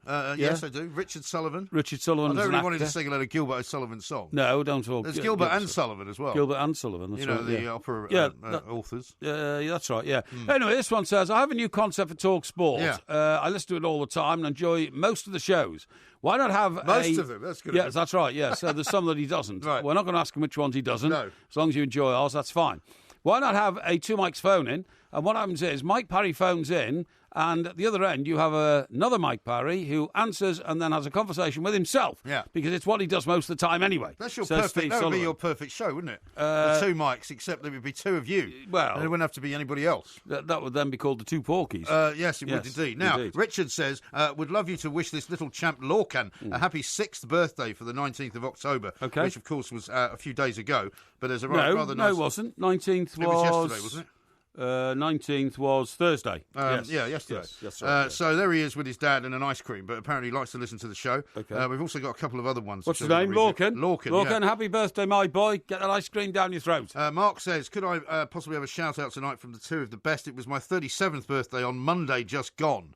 Okay, 37th Monday just gone. Very happy 37th, my boy, and hope you have a big celebration when you're double your age now. 74 is the new 50. Really? Yes. Okay. And Lucky says, can you please say happy 40th birthday to my wife, Anita Chumba, which was yesterday the 19th as well.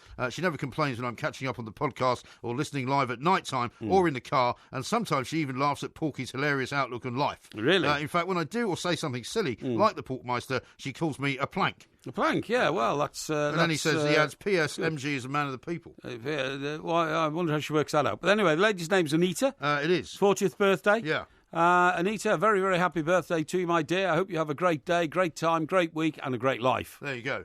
Now, talking of having a great life, you may have positioned yourself, although I take the mickey out of you in Gosport being a terrible place. Apparently Portsmouth, right, is going to go after the new sort of title that you were going to give to Croydon. Yes. The Manhattan of the South. Oh, right? yeah, Apparently that. Portsmouth has now got plans to put a load of skyscrapers up as well. Absolutely. In quotes in the papers, to rival the New York skyline. That's right, yes. Are they having a laugh? Yeah, no, they're having a laugh. I mean, I'm terribly sorry, but when you stand... Views from Portsmouth, from the Spinnaker Tower, are absolutely brilliant. You can see all the way over to the Isle of Wight. You can obviously see France on a clear day. But it's not Manhattan. It's never going to be Manhattan. And why do people continually try to make similarities between, tin pot towns like Portsmouth and Manhattan, one of the great cities? You can't call Portsmouth a tin pot town. It is a tin pot town. It's the home of the Royal Navy. Manhattan, well, the Royal Navy is pretty much a tin pot navy at this point. It's where they brought Nelson's body back. It doesn't matter. from the glories of... It is not New York City. Of Trafalgar. Don't forget, I've been to Portsmouth at your invitation. Yes, that's right. And we also did a show in Portsmouth. We did. And it is not, I have to tell you,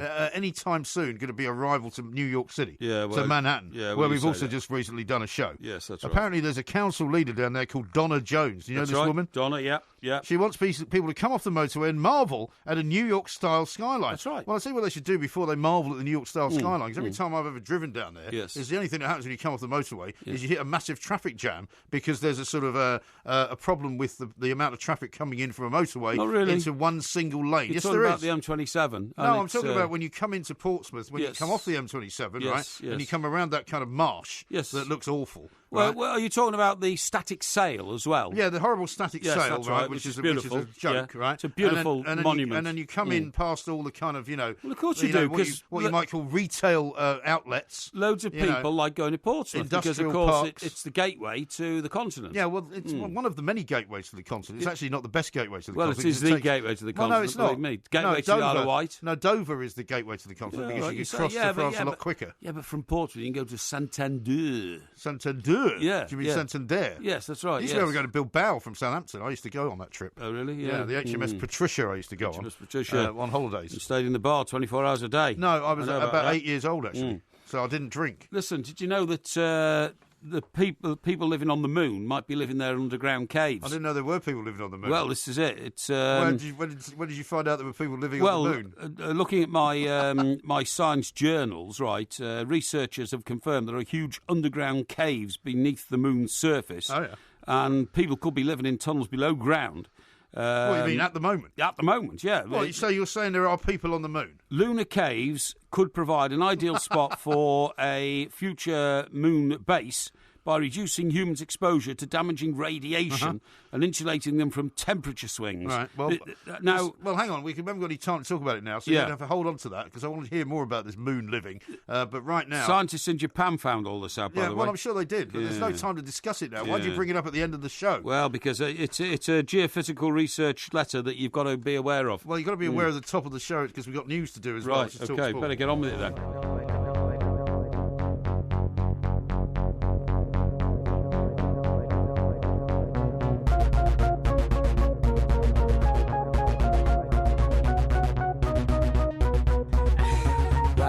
So paranoid, don't be so paranoid,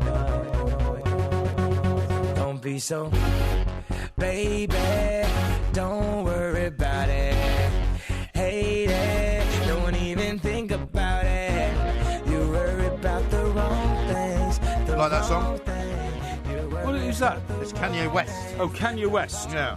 Right, he's married to Kim Kardashian. Correct. Yes? Yeah. I get confused with the Kardashians. There's so many There's of them. a lot of them, yeah. Yeah, that's right. Well, that's why the show's called The Kardashians or whatever it is, because there's so many of them they can't actually single them out. Yeah. But Kim Kardashian, who is his wife, it turns 36 today. Oh, really? Right now, as the clock strikes after midnight here. Oh, I see. That's not very old, is it, 36? She seems to have been around forever. Well, not really. Yeah. I mean, the Kardashians only emerged as a result of the O.J. Simpson trial. Yes, their that's right. father was the O.J. Simpson lawyer. That's right, yeah. You know what I mean? And then, didn't they get involved with the American superstar who changed sex? That's right, yeah. Yeah, Bruce Jenner. Bruce Jenner. Yeah. What was the connection there? Well, he was married to one of the Kardashians. Oh, that's right, he was, yeah. Wasn't he? Which one? I can't remember. No, okay, I'm not an expert on the Kardashians, right. I'm afraid. No, okay, yeah. We could ask LaDonna Harvey if you want. She might be a well-known expert on the Kardashians. She will be. She will be coming on this hour. That's right. Now, Carl has also got a birthday. He's a bit older than Kim Kardashian. Right. He says, can I have a lovely birthday shout-out from the two mates? I'm 52. After midnight. Okay. And it's now after midnight, so he's now 52. And who's that, Carl? Yeah. Okay, good age, 52. Is it? Yeah. What's good about it? I'm just trying to think now. I heard something about being 52 today. What was it? Oh, no, I tell you what, it's not that good an age because, fortunately, an old sort of acquaintance of mine called Sean Hughes, who was a very popular comedian. Yeah. He was I didn't know he was an acquaintance of yours. Yes, he was. Yeah, I told you, didn't I, when I was running my football museum, he was a consultant there. And, was he? Why? Was he a big football man? Yeah, he was quite a big football man, but he was also like a funny man. He used to hold nights there where people would come along. This is the famous football museum where you had the back end of a horse. That's right, indeed. Yeah, because we couldn't afford to build a whole horse because it was made of fiberglass, very expensive. Yeah. So as the horse was famous, make it out of something less expensive. As the horse was famous for shuffling the crowd away from the touchline with its posterior region, we just did the second half of the horse and built it into a crowd of people. You know what I mean? It's a really distasteful story. But poor old Sean, I'm sad to have to say, passed away this week, and he was 51. He was a big Crystal Palace fan, apparently. Big Crystal Palace fan, that's right. So what you said, 52 is a great age because Sean Hughes didn't get to 52. Yeah, well, that's basically it, yeah. That's it, really. Sort of. Really but anyway, what's the name of the 52 chap? Carl. Carl, have a great birthday, mate. 52, no age at all. Sorry that to have regaled the story about my pal. But you have a great and long life in front of you. Now, I want to hear more about the 72, people, you'll feel just as good. I want to hear more about the people on the moon. By comparison, funnily enough, 52 is also the number of percentage votes that you have so far. Oh, right. 52 to 48. Voting in now favour, in place for winners and losers. Go to the two mics and vote now, either for me or for Mr. Parry. Right now, though, let's go and have a look at what's going on the back pages tomorrow morning with Simon Johnson from the Standard. Simon, a very good morning to you. Very good morning to you too, guys. How you doing? Yeah, very well, Simon. Thank you very much indeed. Everton seemed to dominate quite a few of the back pages for all the wrong reasons. Yeah. Shall we start with the idiotic fan? Who, the headlines are banned for life. Well, you wouldn't expect anything else, would you? Well, a lot of people have been arguing that the ban for life is too much. Well, I wouldn't say so.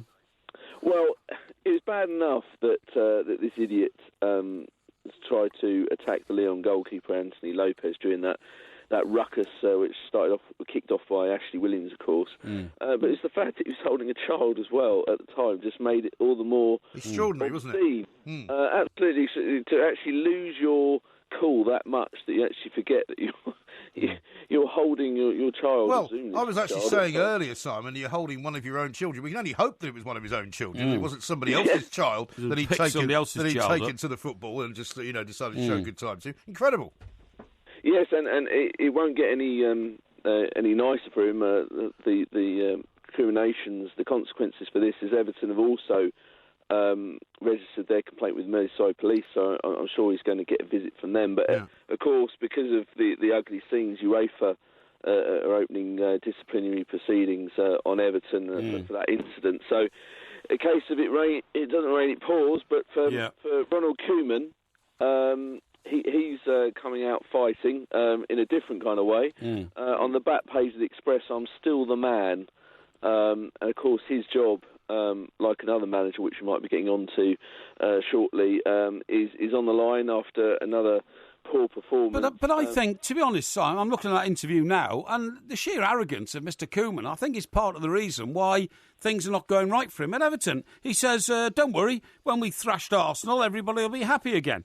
I mean, Ronald Koeman has told Everton fans he takes full responsibility for their poor start season, but say his victory against Arsenal tomorrow, Sunday that is, can lift the gloom surrounding the club.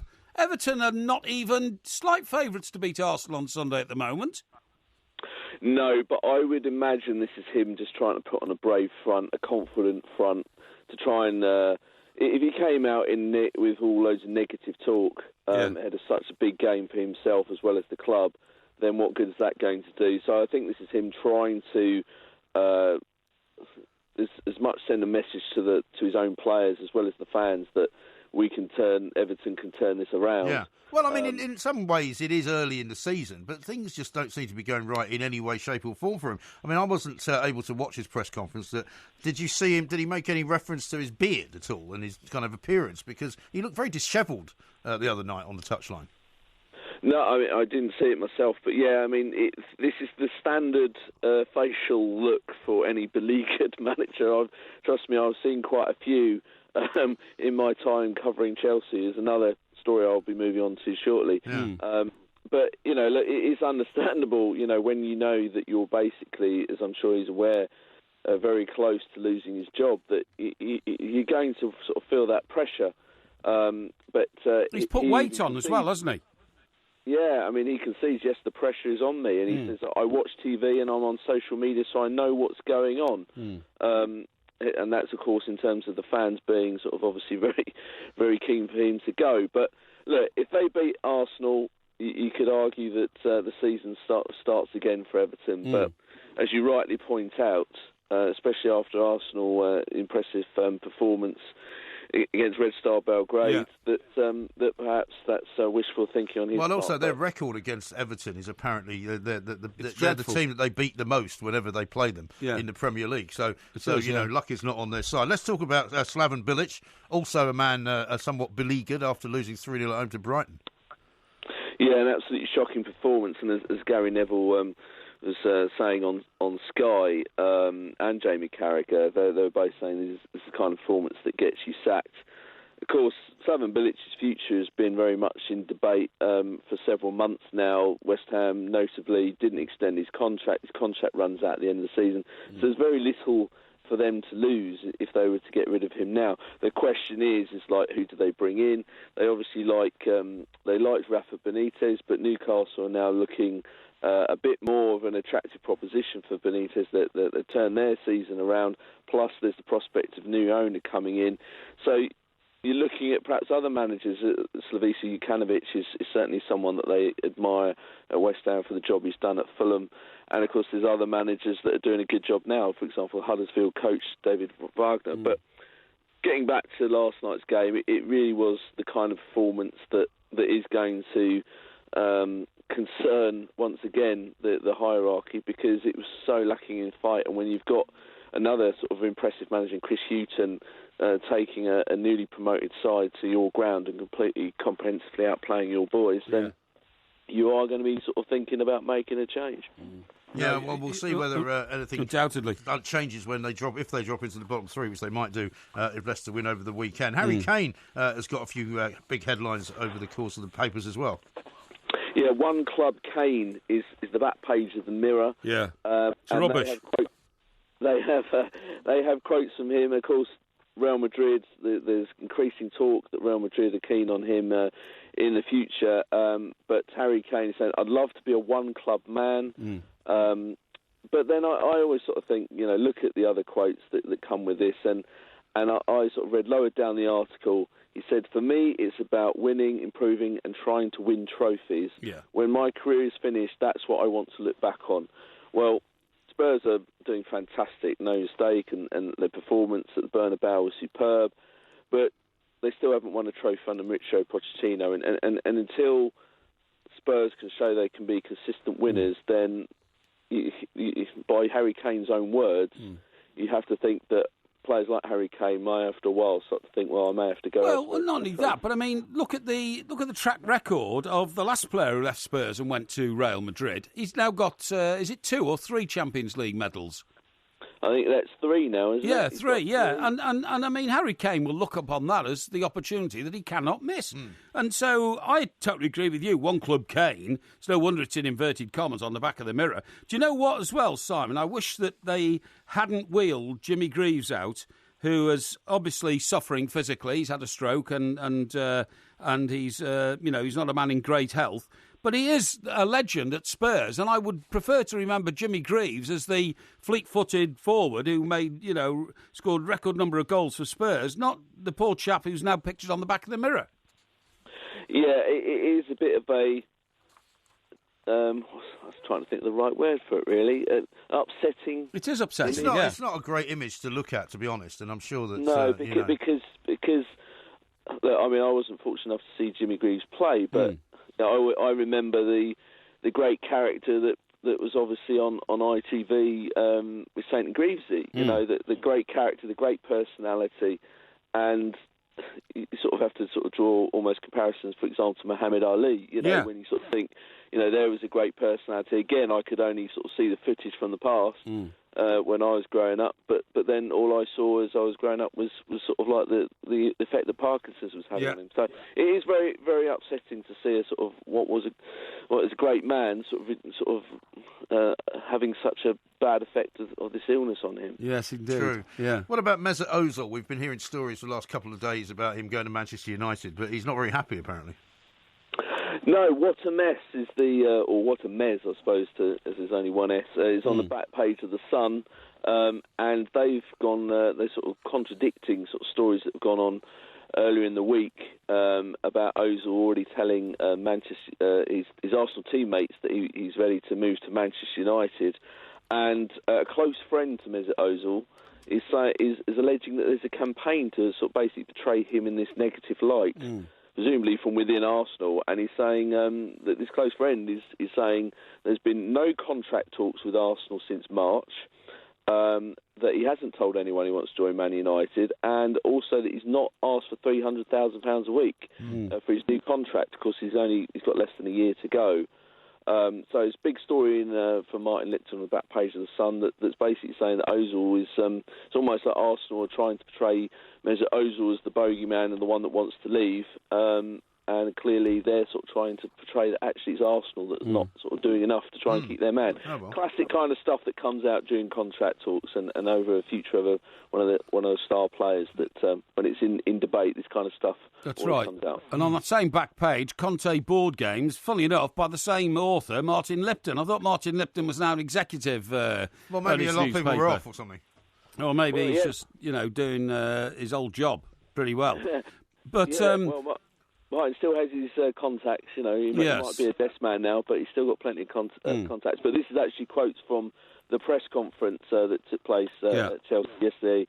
And once again, Conte basically pointed the finger at the board for Chelsea's problems. That's a dangerous game, that, at Chelsea, isn't it? Well, it does. It does seem to be, doesn't it? But, Simon, unfortunately, we're out of time. We can't get into that. We can talk about it a little bit later on, though, because we've got lots to do between now and 1 o'clock. You can still vote, of course, in winners and losers. It's now currently 49 to 51, so very close, as ever. There's still about half an hour left. Right now, though, coming up next, we're going to talk to LaDonna Harvey.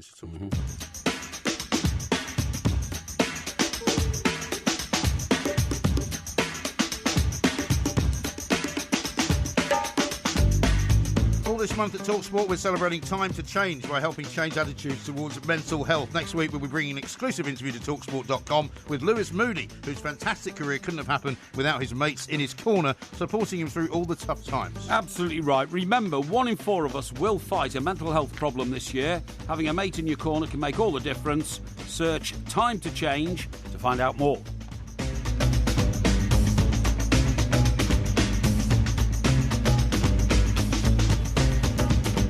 TalkSport, we are the Two Mics. The Porky Quiz on Concorde is coming up in about 10 minutes' time, so you don't want to miss that. You can still vote, of course, in winners and losers. Absolutely. Which you can do right now. Go to the Two Mics Twitter, at the Two Mics, and you can vote. It's 52 to 48 again at the moment, but you've got roughly 29 minutes left if you want to make a difference. But right now, we go over to San Diego in California to catch up with the ubiquitous Ms. LaDonna Harvey. LaDonna Harvey, a very, very good evening to you, we should say.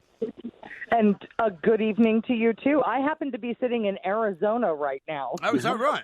My apologies. I thought we were coming live to California, but in that case, you've moved closer to us then. I have, by 1 whole hour. Right, excellent. Isn't that where Harvey Weinstein is undergoing sex addict therapy? Yes, and I'm here to help him. Oh, that's good. Do you think I'll do a good job? Yeah, I'm sure you'll do a fantastic job, LaDonna. What's it called? The Cotton Buds Clinic or something? Well, you're the one that went there. Yeah, I did, actually, to see Michael Douglas. Porky went there and tried to pose as a doctor to get in to see Michael Douglas many years ago. Yeah, they rumbled me. Unsurprisingly. They asked me a few medical questions, what is a tablet? Yeah. But anyway, the thing is, LaDonna, when people suddenly go into these clinics are only there not to help people recover from sex addiction, but to try and say to the world, the real victim here is our patient because they've got an addiction. There's no such thing as sex addiction. You're a dirty old man or you're not. Well, I don't know if there's such a thing as sex addiction, but I do know that there's no such thing as sex assault addiction, which is what this is. Mm-hmm. This guy isn't just, he's not just out there trying to hit every, sweet thing that he sees. He's actively forcing them to do things that they don't want to do. That's another thing entirely. It really is. Let's not whitewash this. No, and it's been fascinating, has it not, to watch the way that Hollywood has reacted to it all. I mean, I'm seeing a story tonight saying that Gloria Allred held a news conference alongside Heather Kerr, who said she quit acting altogether back in 1989 because of her run-in with Weinstein. And I mean, it's been an astonishing story, really, that's run for, 2 weeks now, with different people sort of reacting to it. Quentin Tarantino at first getting criticised for saying, that he had to think about his friend and he couldn't really believe it, and now coming out and saying he's heartbroken and how terrible it was and he actually knew about some of it. I mean, it's really kind of split Hollywood wide open, isn't it? Well, it has. You have people who have made a lot of money off of Harvey Weinstein, and their go-to is going to be to protect that golden goose. But the truth is, everybody in Hollywood knew. Yeah. Whether they saw it or not is another thing entirely. I don't know. But they certainly knew, and to sit there and pretend that they didn't know is hubris on a level that I can't even measure that. No. I mean, I've read up another piece earlier today by a guy called Scott Rosenberg, who I must confess I'd never heard of, but he's a screenwriter who said he worked with Weinstein from the very beginning during the whole time of Pulp Fiction. They worked on Beautiful Girls together, Things to Do in Denver When You're Dead. And he basically says that everything that happened that everybody knew was going on was pretty much an open secret. He says, we need to talk about Harvey. I was there for a big part of it from about 1994 to the early 2000s. And he basically says everybody knew. So it seems remarkable that it's taken this long to come out, doesn't it?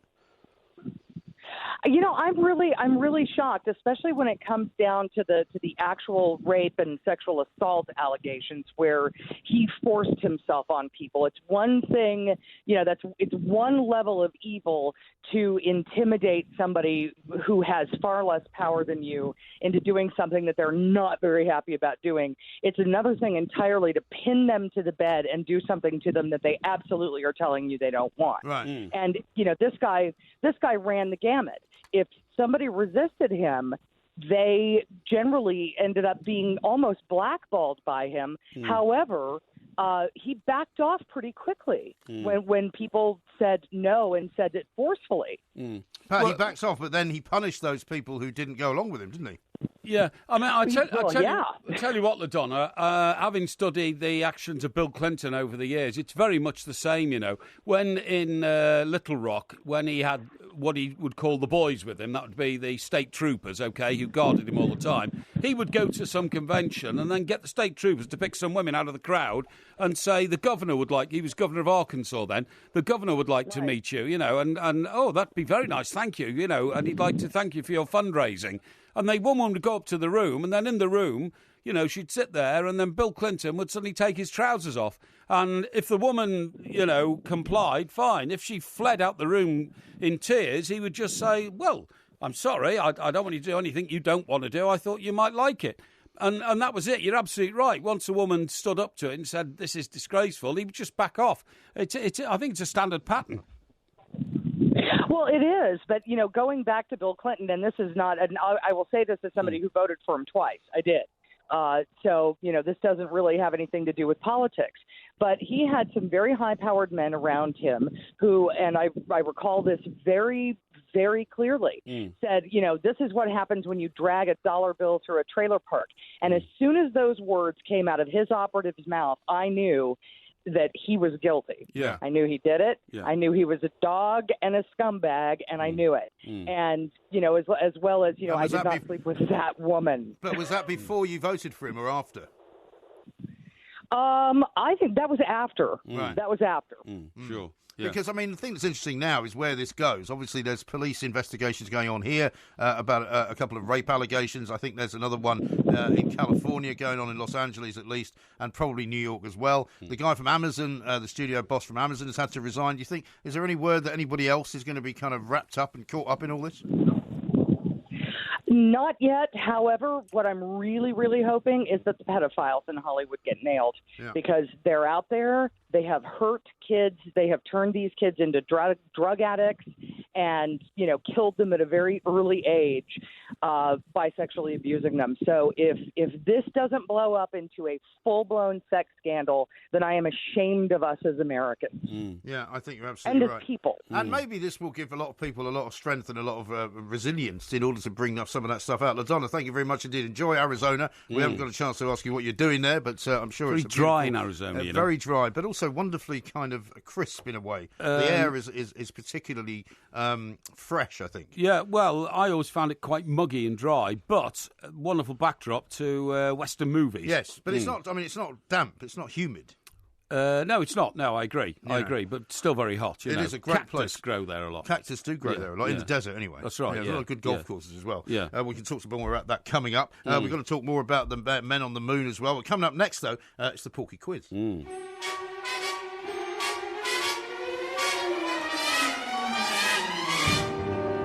Come fly with me, let's fly away. If you can use some exotic booze, there's a bar in far Bombay.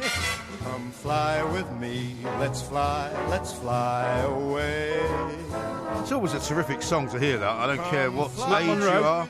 Yeah. Well, it's Frank Sinatra, isn't it? Oh, is it? I thought it was Matt Monro.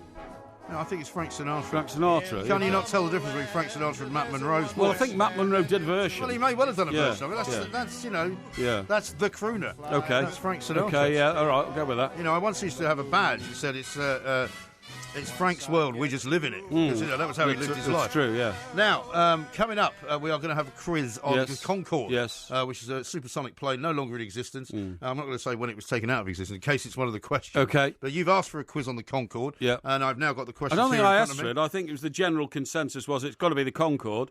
Because the Concorde was in the news this week. Yeah, it's in the news this week. They've opened up a museum down in Bristol where you can go and see some old Concordes, apart from anything else. Yes. If you fancy doing such a thing. Porky, of course, says that he's got a certificate for flying on it, but we've never seen it, so we don't know if that's true. I've lost it. Of course you have. Now, if you get one of the answers correct, you will hear this sound. If you get one incorrect... It's rather a long acknowledgement. Well, that's the national anthem. All right, go on, yeah. We normally stand up when you hear that. Yeah, go on. If you get one incorrect, you'll hear this. See? It's the French national anthem. See what they did there? The Marseillaise. Yeah. What? Marseillaise. The Marseillaise. Marseillaise. Yeah. Yes. It's not the Marseillais. I call it the Marseillaise. Well, after Lyon, I'm surprised you want a French mention about anything. Yeah, okay. All right, question number one. Are you ready? Yes. When was Concorde's first flight? Concorde's first flight? Yeah, I'm looking for a date. Yeah, okay. It was... first flight of Concorde was on... It was in the year 1976, and it was March the 2nd. Incorrect. No. No. It was, in fact, in the year 1969, and it was March the 2nd, 1969. So no, that's not right. Questions. No, it's not right. I haven't seen the seen questions. No, I haven't seen the questions. Well, the Concorde was around before 1976, so you got that massively wrong. No. Question number two. Yeah. How long was Concorde? How long? Yes. I've got an answer here in metres. How long in metres? Yeah. In metres, lengthwise. Yeah. I should have got half a point for that because I got March the 2nd. Well, the only reason you would have got March the 2nd is if you'd had to glance at the questions. No, not at all. Not at all. Well, why would you get the year wrong? Length in metres. Length in metres. Yeah. It was. Yes. It was. Come on. 122 metres long. Incorrect. No. I'm getting sick of hearing the French national anthem. It was half that length, actually. What? So it was half that length, half 62. That length, 62 metres. 62 metres. Well, I remember flying on it, and I remember it being longer. Yeah, well, maybe you'd been in the bar a longer time. No. Question number three. Yes. What was the top speed recorded by a commercial flight on Concorde? I've got kilometres per hour here. Well, it was exactly twice the speed of sound, which is 1,564 miles an hour.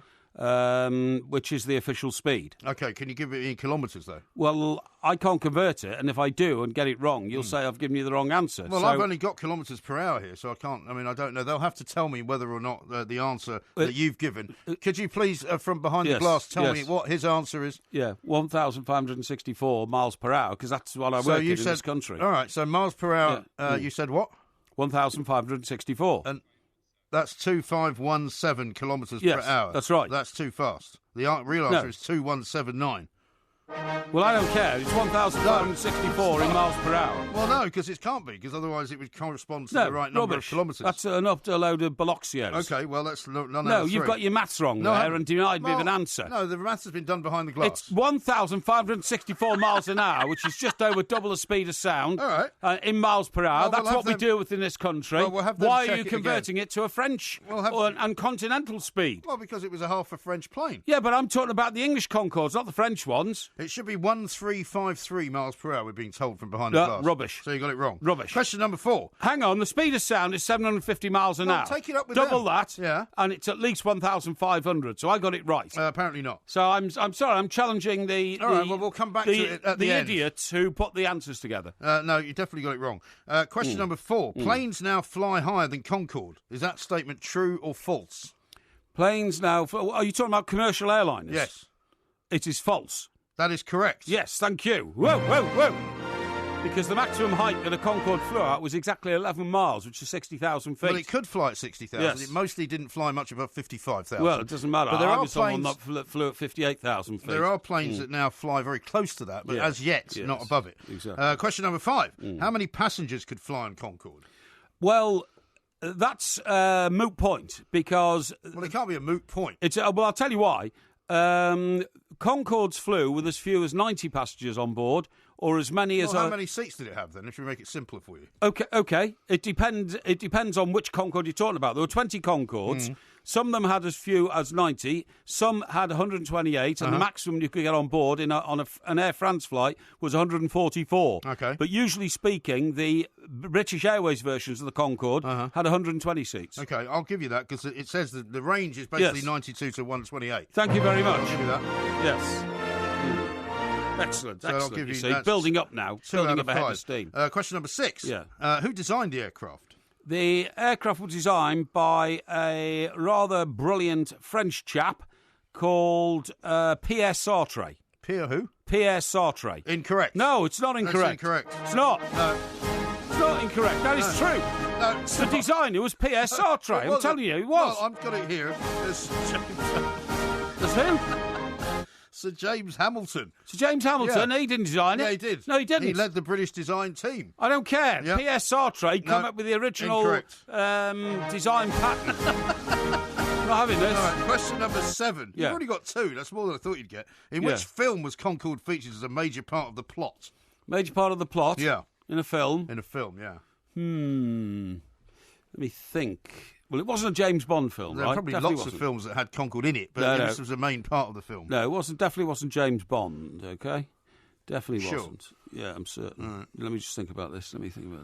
So, therefore, it must have been like a kind of terrorist plot type film, or spy film, or possibly an aviation film. Yeah. Because it was an aeroplane. Yes, it certainly was. Yes. So you now, what do you want? The name of the film? I want the name of the film. Yeah. The name of the film. Yeah. Right. I tell you what it was. Go on. I've got it. Go on. I'm certain I'm right. Okay. I believe it to have been. Go on. The Thomas Crown Affair. Incorrect. No. And I meant the one with Steve McQueen and not Pierce Brosnan. Not the remake. Yeah. No. Guess what it was called? What? It was called The Concorde. Well, that was a documentary about the Concorde. That wasn't a film. It was the Concorde Airport 79, which was a disaster movie starring George Kennedy and Robert Wagner. Rubbish. And it was renamed, believe it or not. Yeah. And when it was re-released in Europe as Airport 80, because it came out the next year. Yeah. The Concorde. Yeah, it's rubbish, that. It's not rubbish. It's I don't true. remember seeing that film. I saw Well, all those films. you remember Robert Wagner? Yeah, I remember Robert Wagner. He was married to Natalie Wood. Natalie Wood, that's right. She fell off a boat and killed herself. Well, she drowned, unfortunately, rather tragically. It's been rumoured ever since. There was a bit of hokey-pokey going on that night. Is that what you call it? Yeah. Yeah. Question number 8. What was the name of the French company involved in the development of Concorde? French company in development? Yeah. Because, of course, it was a joint operation, as we said. Yeah. And it was built by British Airways in this country. No, it wasn't. It was built by... British Aerospace. British Aerospace. Yeah. So what was the name of the French company? The French company that was involved. Yeah. Sort of the French equivalent of British Aerospace. Yes. It was... Well, I don't know if it was the French equivalent of British Aerospace. It was... they would have had a name. You don't know this one, do you? I can tell. I do. You're that inscrutable. No. It was... You haven't done any thinking aloud yet. No, don't worry. I'm thinking aloud now. It was... Français Engineering. What are you laughing at? Incorrect. No, it's not. It's not. It was... it was Aerospatiale. Aerospatiale. That's what. Well, that's the same company. No, it was Aerospatiale. Brackets France Engineering. No, it was. Question number 9. Yeah. When did Air France's Concorde crash at Charles de Gaulle Airport? I need another date. Sadly, that was in the year 2000, 3 years before Concorde was taken out of commission, and What's the date? 2000. That's the year. Yeah, It's yeah. not a date. Yeah, I'm looking for a date. Date. I'll give you half a point for the year. Right, 2000, and I believe it was in April 2000. Incorrect. No! It was in July the 25th. Well, that's not far away from April. Well, it's a long time to wait for No. It's a long time to wait in the lounge for a plane, isn't it? No. I'll give you half a point. Yeah. So you've got 2.5. So can you get to 3.5 points? Right, okay. Question number 10. Are you ready? Yes. For the final denouement. Okay. Which US state has Concorde as its capital? Ooh, Concorde. Concorde. Should know this. You should. Concorde as its capital. Now, I can tell you it's not Miami. Well, Miami's not a state, for a start. Sorry, I meant Florida. It's not Florida. It's not California. Uh-huh. It's not New Jersey or New York. It's definitely not Texas. That's Austin. That's 5. You have 45 to go. Concorde. Is it? I've just had a bolt of lightning in my head. Have you? I believe it to be. An earpiece. No. I believe it to be because I remember going there to do one of the pre-primaries. What are they called before the primaries? You have the, the primaries. Or the caucuses. Caucuses. Or I believe like it to be New Hampshire. That is correct. Thank you. Woo, woo, woo, woo. Wow, that's good, isn't it? Eh? So you That's beat my brilliant. prediction. So you got 3.5 out of 10. Well, that's not bad. Not bad at all. It's not bad, considering that the half the questions were bum questions. No, we're not bum questions. I got the speed right. Yeah. No, you didn't. That was wrong. I got Pierre Sartre, the designer, right. That's wrong. I did get it right. I've only got what I've You got in give front wrong of me. answers. This is cheating. No, that's not true. It is. That is absolutely untrue. No. I'm surprised that you didn't do it. I think you did a bit of cheating because you seem to have bizarrely No. March the 2nd in your head, Yeah. even though you had the wrong year. No, I didn't. Question number 1. Yeah. Anyway, 3.5 out of 10. Not bad. No, it's brilliant. Could do better. Brilliant. It's first-class pass. That was the Porky Quiz. 25%. It's good.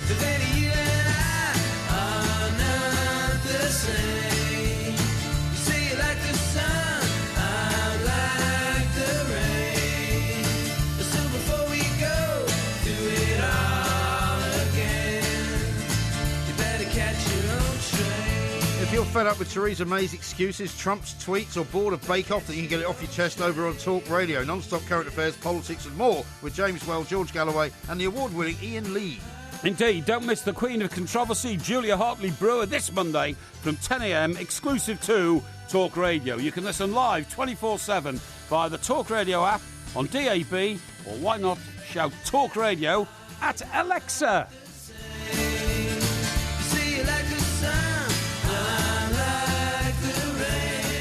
Talk Sport, we are the two mics. The poll for winners and losers appears to be ending as we speak. Yes. It's pointing to a 50-50 at the moment, but Yeah, we'll have to that see can't be right. Whether that changes over the course Can't of be time. right. I've been leading all the way through. Because So. I think, did we not end up with that result last week? We actually? did, Because yeah. we're still- Somebody's gerrymandering So we're this. still on 4-4. Yeah. Here's a couple of tweets Yeah. there on the quiz front. Lizzie says, well, Yeah. pretty awful score, but 3.5 out of 10 is more than I thought you would get. Yeah. Nick says, could we have one on Pinocchio soon, guys? I'd have Porky down for a 5 out of 10 on that. Yeah. Specialist subject, I'd say. Yeah.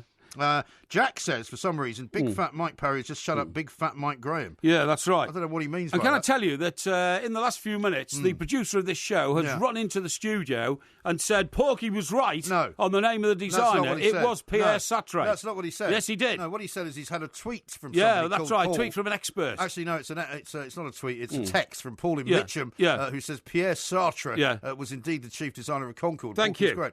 Well, I'm sorry, Paul in Mitcham. Yeah, I yeah. get handed a series of questions and answers, which have been heavily researched and No, properly no. put together by the independent quiz Not masters. heavily researched at And all. My answer was indeed something different. I hope there's a great mathematician out there, somebody like Reg Reed, my former teacher at the King's School Chester, a Yeah. maths teacher, who will convert 1,000 564 miles an hour. Somebody else has tweeted in fact, you were wrong, because it was, in fact, Sir James Hamilton. It wasn't. The aircraft designer. No. Who is credited with coming up with the idea. Yeah, well, I'm sorry, but that's a load of balderdash. Really? Really is. Really is. Rob says, Porky says, I remember Concorde being longer. MG, well, perhaps because you were in the bar for a longer time. Well, yeah, could have been, I suppose, Brubby says, I'm fully in stitches with the Porky quiz, with the French anthem playing, but just imagine Porky's face. Yeah, well, you know, I don't take kindly to being gerrymandered, which is clearly what's happened tonight. Okay? I don't think so. Well, you know, I'll tell you what else has happened, because we haven't finished talking about these men on the moon that you were talking about living in caves, right? Yeah. Because I had a couple of tweets earlier on saying, have you been watching this, the Marvel series? Because apparently in that, there are people who live in caves on the moon. Yes, well, Is that possible? Of course it's possible, but I mean, that's not the most important issue I want to talk to you about. Well, what is the most important issue I want to talk to you about is, did you see a report this week that if you drink in front of your young children, you are indelibly scarring the rest of their life? Really? Yeah. Did you see that? Well, is that why your life has been scarred? Because your parents drank so much in front of you? No, they didn't. Well, They of course didn't, they actually. did. My mother hardly drinks at all. My father didn't drink for the first 20 years of my life. Parents who get tipsy in front of their children... Well, when did he start drinking then? When I was about... I think it was when I was about 16. Did it ever occur to you that you'd driven him to it? No, not at all. No. He decided not to drink after he came out of the Navy in the Second World War. Oh, yeah. And then he took up drinking later in life. Yeah, but it's only socially. Really? Now then, parents who get tipsy in front of their children can harm their well-being. Yeah. More likely to cause arguments, be less sensitive, disrupt routines, or cause embarrassment. Yeah. They may also unintentionally glamorise alcohol to their children by boasting about how much they've drunk. Is this the chief medical officer or something? No, this is from my journal of social behaviour, derived from a report by the Institute of Alcohol Studies. And it says many adults are unaware of how even low-level drinking can negatively affect their children. Yeah, really. Now, the point is, you are guilty of this, and don't say you're not. What do you mean I'm I've guilty witnessed you getting bladderated in front of your young sons. That's not true. Yes, it is. No, you've been to my house once, right? Yeah. Where tell me what you brought to the house. A lot of booze. Yes, and why did you do that? So he could get bladderated. Exactly right. Yes. But you also had dinner. A bottle of Southern Comfort. You also had dinner. About 4 bottles of wine. Yeah. Bottle of champagne. Yeah, all of that. And you also had dinner. Yes. Right. Yes. And we had a convivial evening, did we not? Oh, indeed. The children and you went made to me pose on the rug in front of your fire with a bottle of Southern Comfort. I didn't to make it look like I was a sort of Brokeback Mountain type actor.